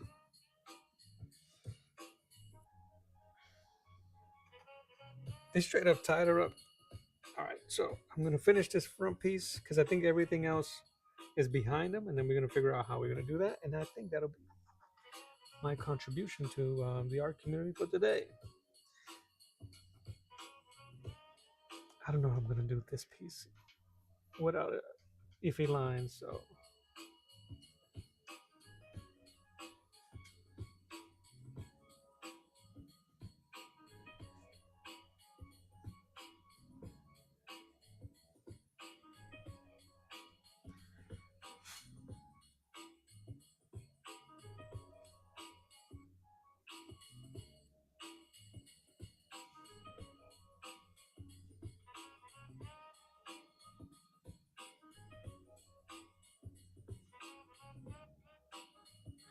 whoops, that got away from me.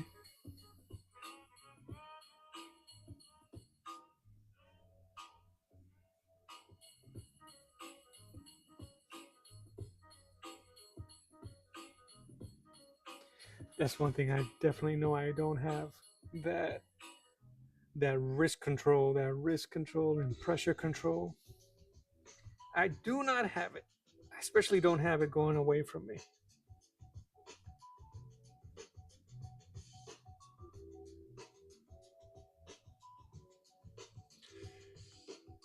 And I'm too sketchy.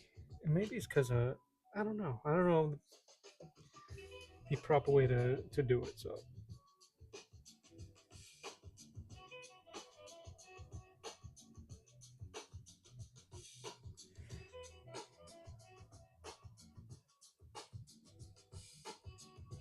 that's what this is for. To get our practice on,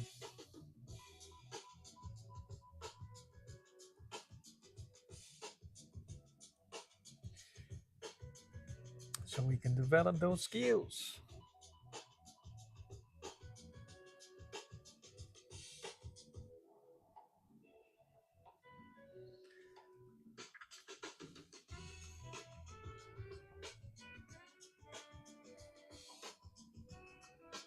Right? Um,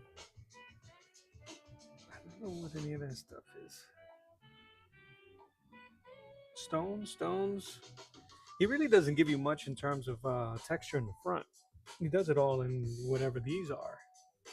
Is that the solar system? Or is that like the whatever this thing seeing stars from that twack? From the Conan twack?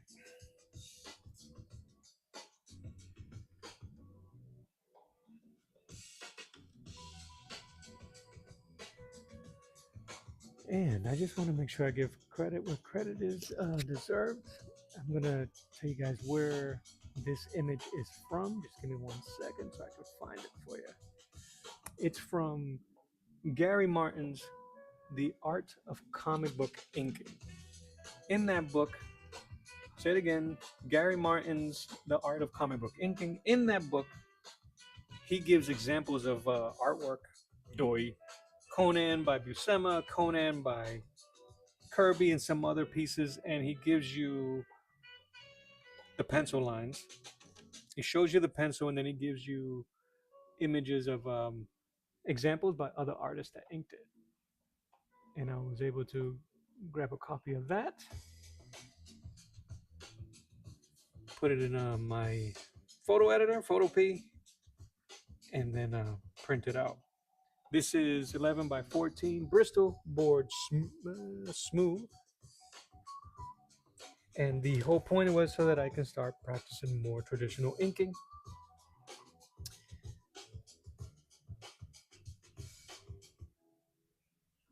As part of my process, I continue to grow and learn. Um, my way of inking is very rough, and I hide a lot from my because of my lack of knowledge and lack of experience doing it. And then to top it off, I would just cover over my inks anyway when I paint. That's just been what my style has developed. I'm not complaining.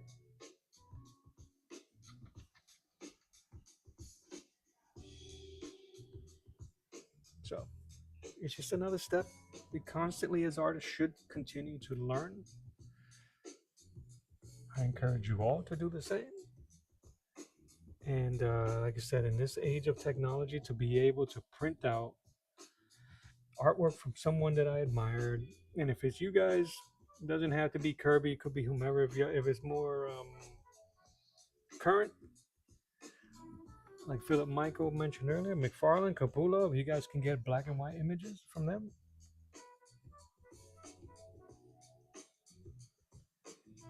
I have the ability or the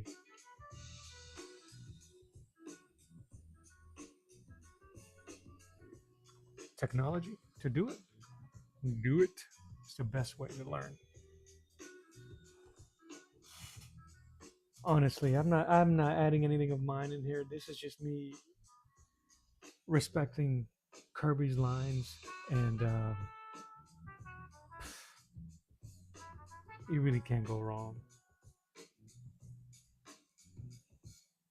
Let me lock that up. And it's very different from how I ink. His lines are very sure. You can see the way I ink my own stuff.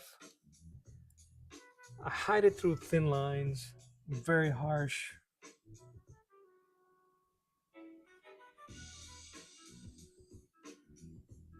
But that's my style, man. What can you do? What can you do? But I would love to learn and wean from this. So,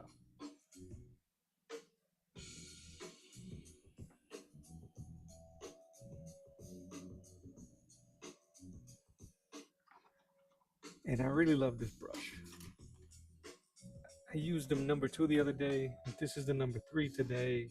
Because the paper's bigger, I wanted to go a little bit bigger. I might do the whole thing, but I would love to use the other tools for it, like the quills, my nibs, as I get further away from the front. Um, I'm trying to look at the composition here, just to figure out how much.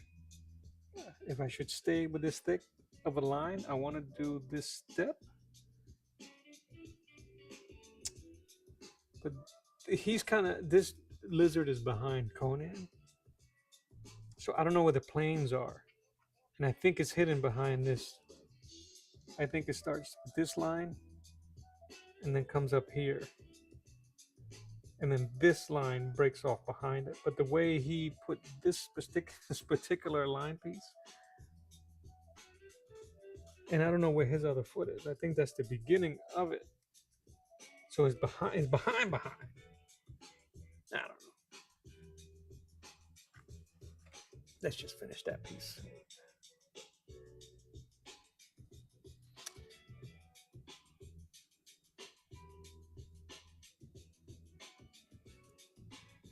Yeah, I think that's it. Because then that's here.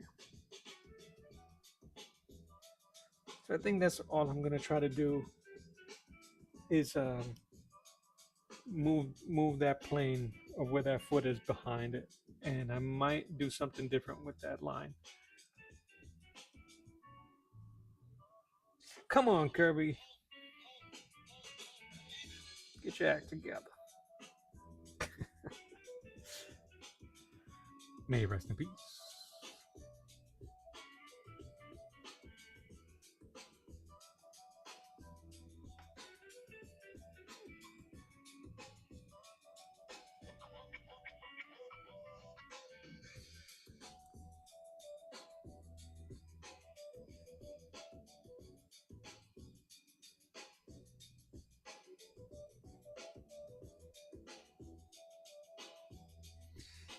But I am gonna finish up these shadings and then I'm gonna call it a day.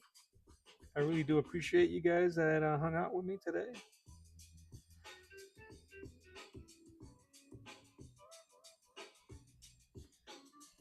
Julio, you're probably gone by now, but I'll just put it on the record. I will be reaching out to you once I get an update of my son's schedule. We'll figure out what day is going to be best for us to hang out and paint something. I already have a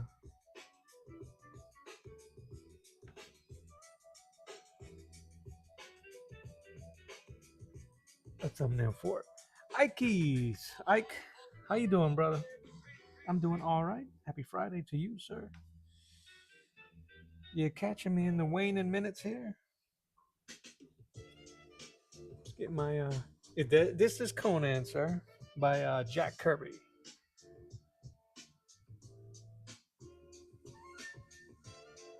I have a book,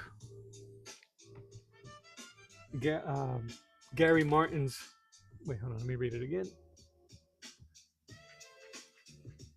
Gary Martin's The Art of Comic Book Inking, and in there he has some sample pages. One of them is of Kirby's, just gold for me. So I'm just kind of like I brought it out, scanned it in, not scanned it in, and printed it, and I'm just trying to work with these new brushes here.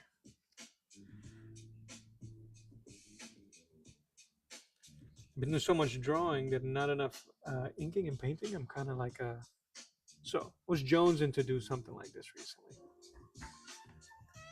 but boop, boop, boop, boop, boop, boop. And I think it's because last week Thursday did this piece of Deathlock.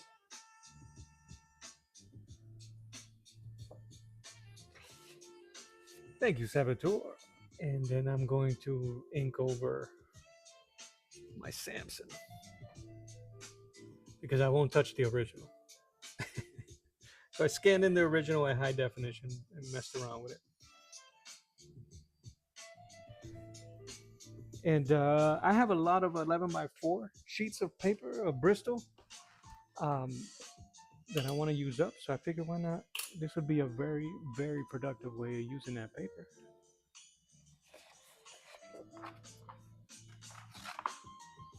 And I think in the next couple of days, I'm going to plan some painting because I want to paint that bad boy right there. I want to paint the Deathlock. This this would be dope to do watercolor over.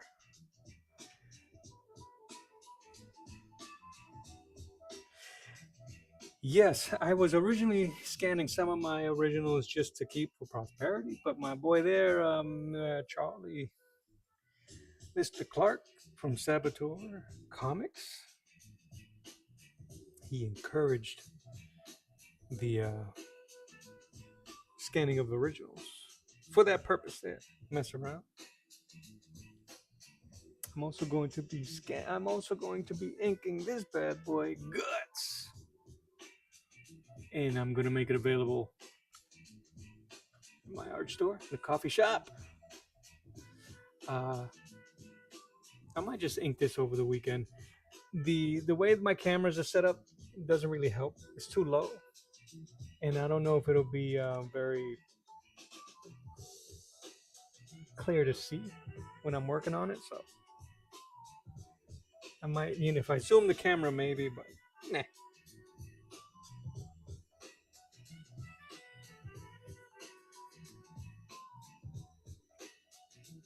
All right.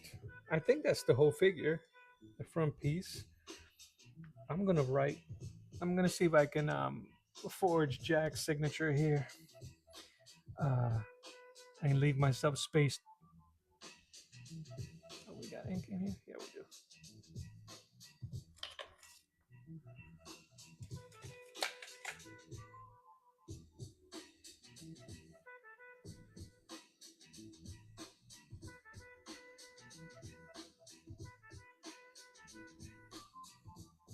You just basically scribble, scribble.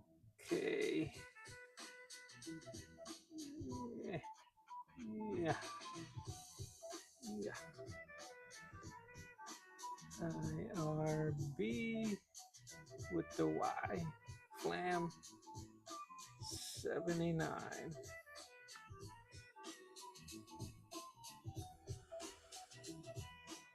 Yeah, brother.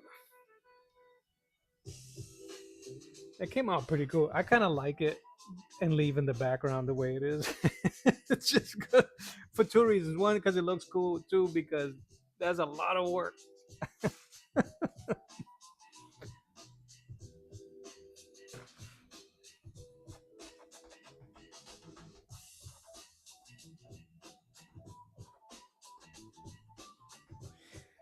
You know what?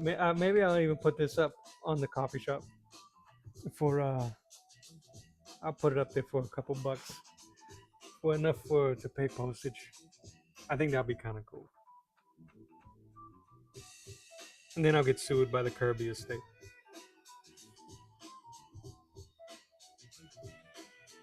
I think I'm gonna clean this brush. I might do this hilt. Oh yeah, you got some crackle up here, dude. I don't know why there's Kirby crackle in here, but there is. I think this is full. I think that's foliage, but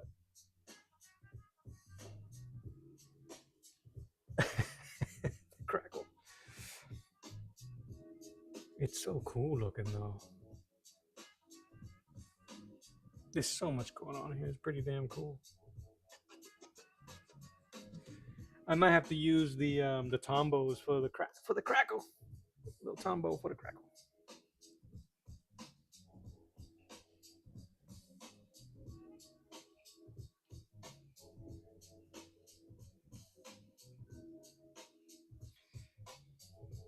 Wow. Yeah, maybe I get comfortable and get a little bit looser. I felt really tight doing doing those lines. Really tight. Man, the that last watercolor you did, I don't know, brother, came out really nice. So doing the ink wash would be really dope. Also, maybe a sketch pencil, not this one. I have a pencil here. I got way too much crap. The uh the sketch and wash, man. Should give it a shot. You probably can't even see that.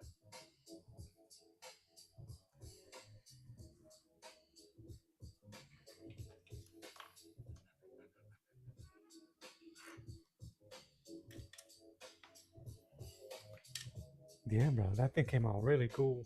Really cool.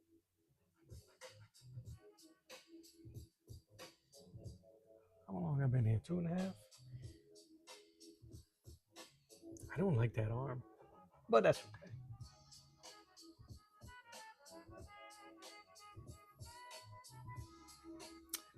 okay. Yeah, you know what? You mean that pencil? Yeah. Let me wash this brush. I think I'm done here for today. Been on for about 2.5 hours. I guess start getting ready for dinner.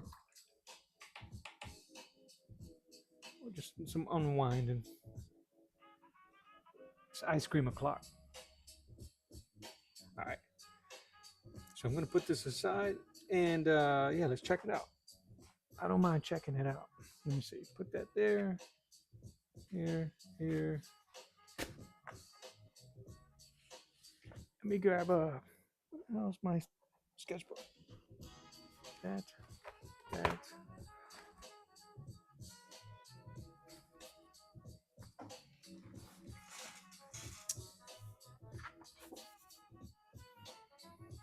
I think that also might be the type of paper. So this is Bristol Smooth. This is Bristol Vellum.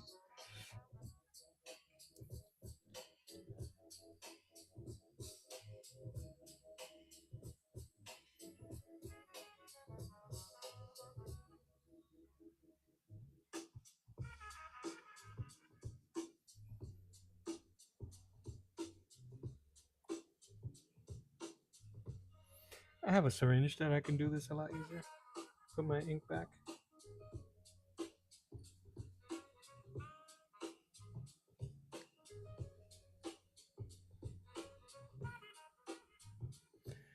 Which I'm gonna do right now. Don't move, don't move, don't make a mess.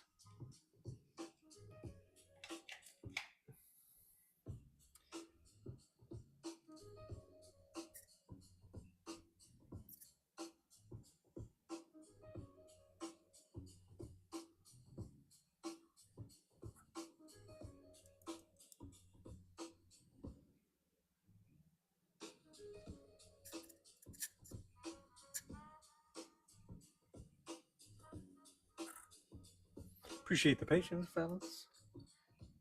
I'm just trying to put my ink back.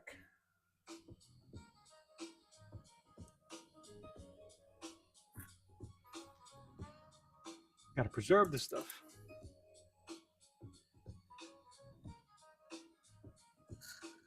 Every bit of it. Every bit of it. Your boy ain't working. I gotta make sure I maintain all my I'll put that there for now. My supplies. All right.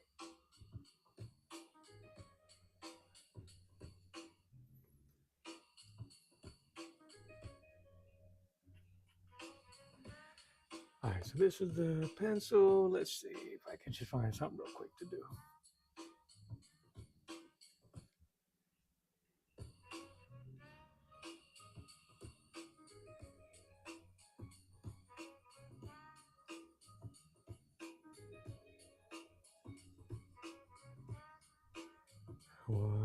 I've been looking at a lot of noir stuff, so let's see if we can get something dark here. Just need a face. Just need a face. All right.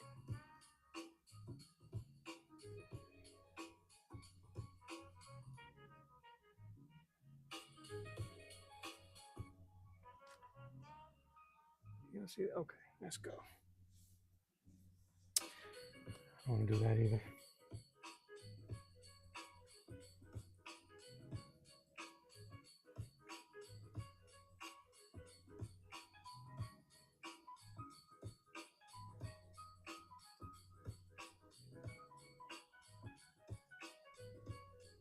Well, that's kind of cool. All right, I'm sorry. This is from what the hell?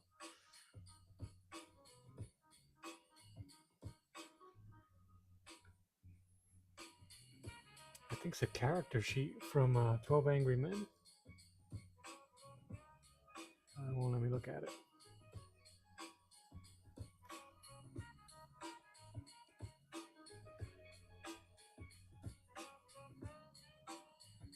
Lon Vornigue. I'm sorry if I didn't say that correctly. How you doing?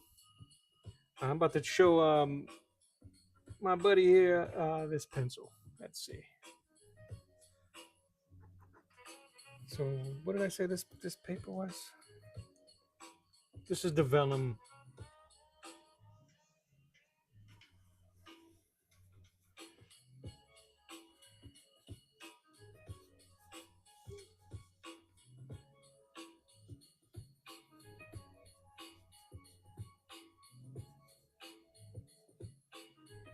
And I believe like you can layer over this stuff. So once I go with a dark color, I want to go here so that it can so you can check it out. Can y'all see that? Okay.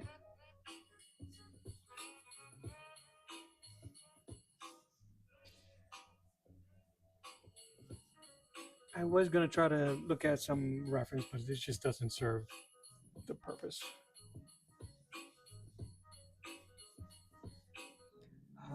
Let's save the shadows this way.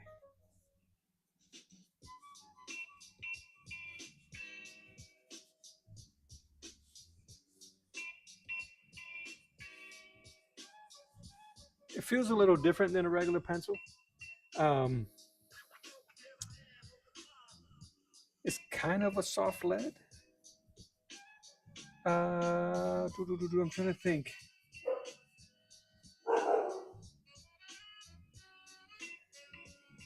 I'm trying to think of what type of a lead it would be com- comparable to. But that's pretty much as dark as it can get.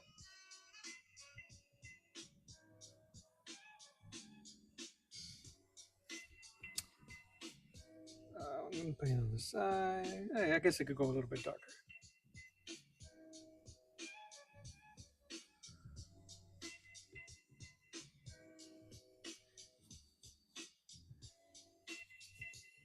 So not too bad in terms of dark, right? The scale.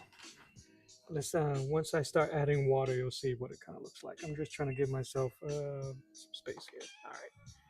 I'm gonna use a regular, this an Arteza brush.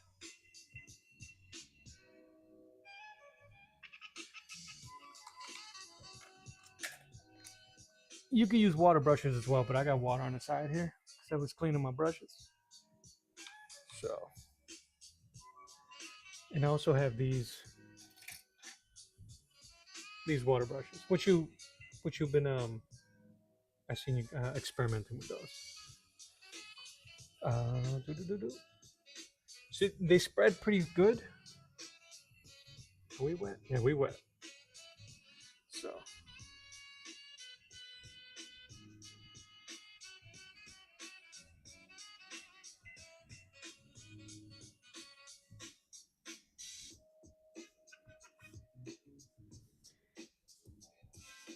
it spreads pretty good, and then once you let it dry, I believe we'll try it out right here. Do the eyebrow.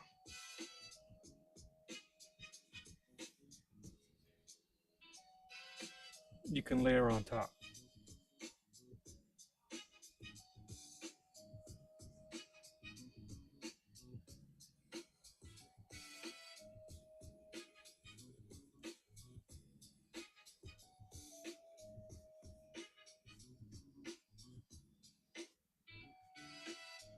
You can't pull it too far, meaning I wouldn't be able to take this all the way down to the side, but you see how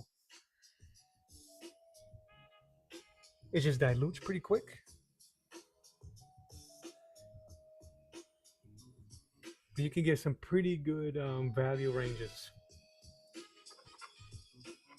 I haven't really messed around too much with it, except for what did I do recently? I did a small Bizarro portrait on a sketch card. Uh,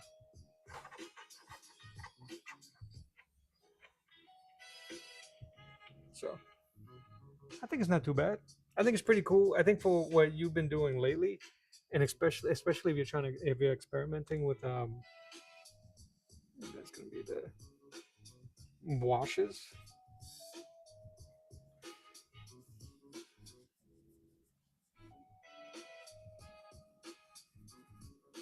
I've been looking at a lot of noir also. I just finished reading a novel.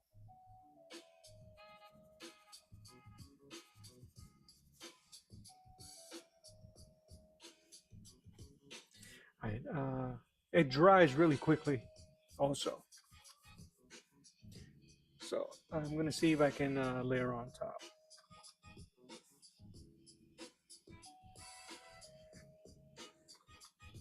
So I don't know how much you can do. You might have to be a little bit more deliberate on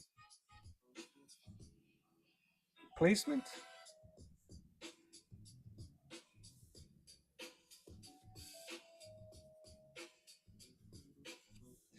But again, I saw the artist. I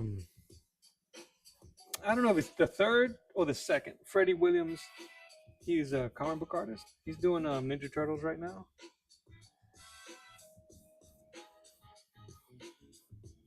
Well, I see a lot of promotion for the Ninja Turtles on his stuff. I seen him use it while he did a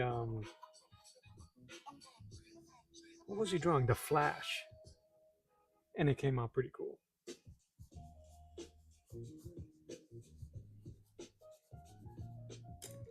All right, some water.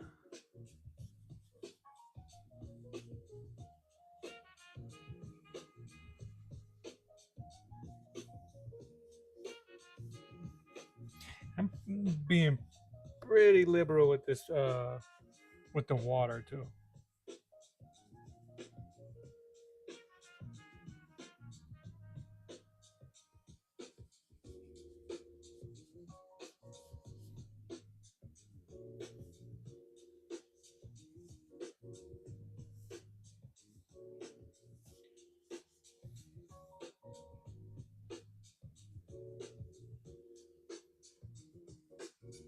So I don't know.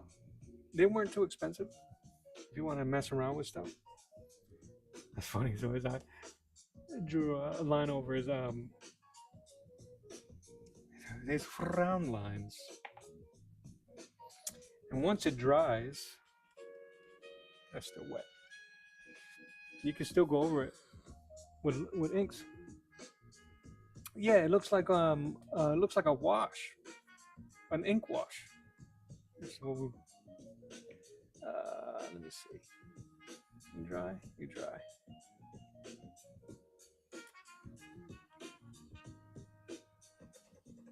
This one's always dry.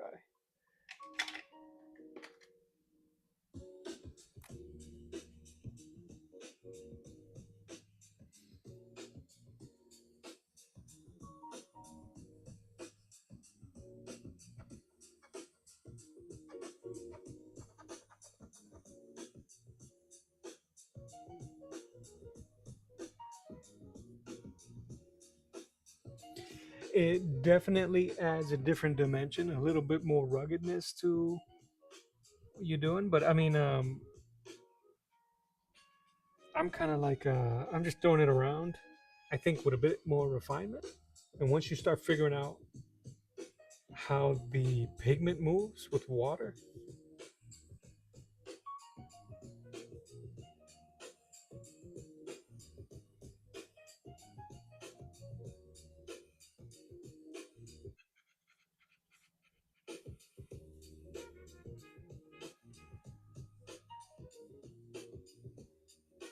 like I said earlier, I've been looking at I was watching some Mobius videos, and I got blueberry in my mind.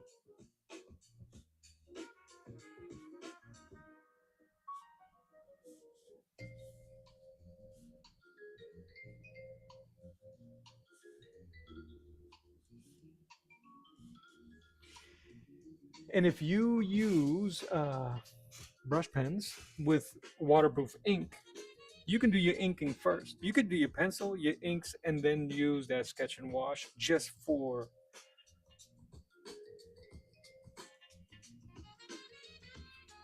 uh, the shading part or the building form.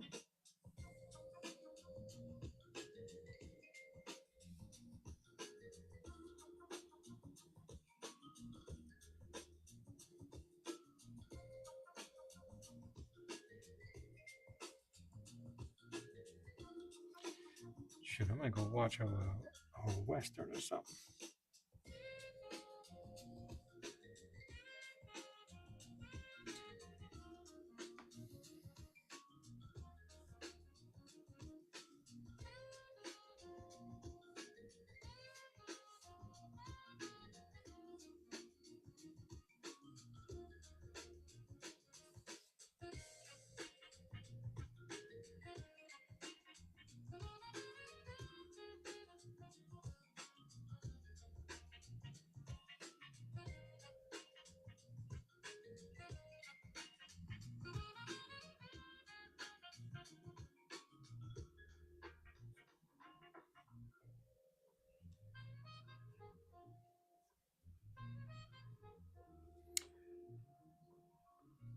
Yeah, brother. I think I could see you getting lost uh, in your process here, kind of like experimenting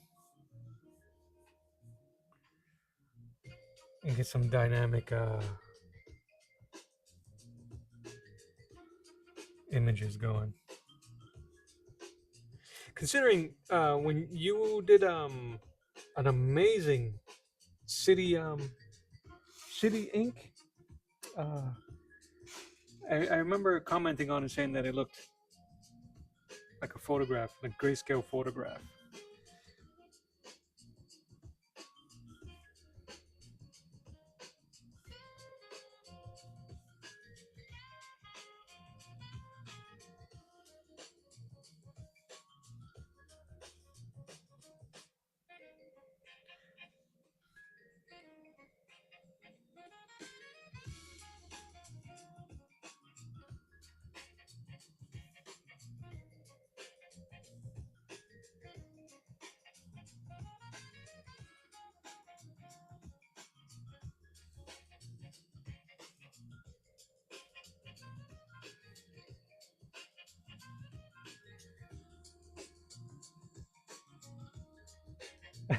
Yeah, when you start using pencils again, that's what I was gonna ask you. Um, when was the last time you started out with your pieces with initial sketching, pencil sketch? I think everything I've seen you do so far recently has been straight to inks, from the parallel to the nib to the microns to the ballpoint.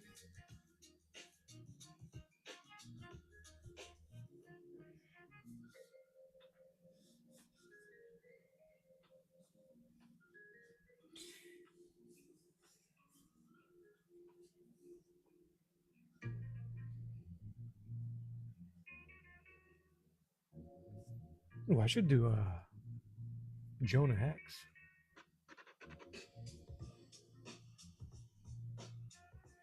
Anyway,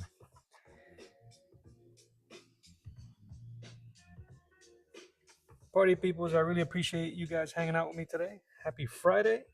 I am gonna call it. Uh, I kind of like the way that came out. You put my stuff away. But yeah, thank you guys for hanging out.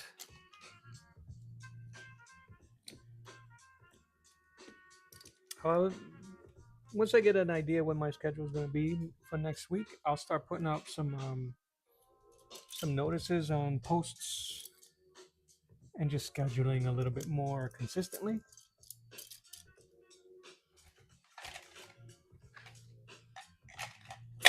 I want to continue to use these brushes and really start working on getting those nibs in. Have a great weekend, Sebo. I appreciate you always. And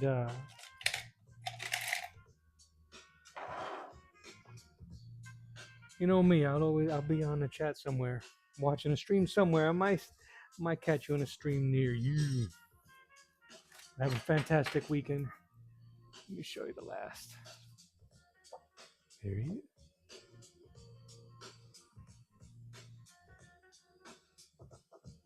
That'll be the thumbnail.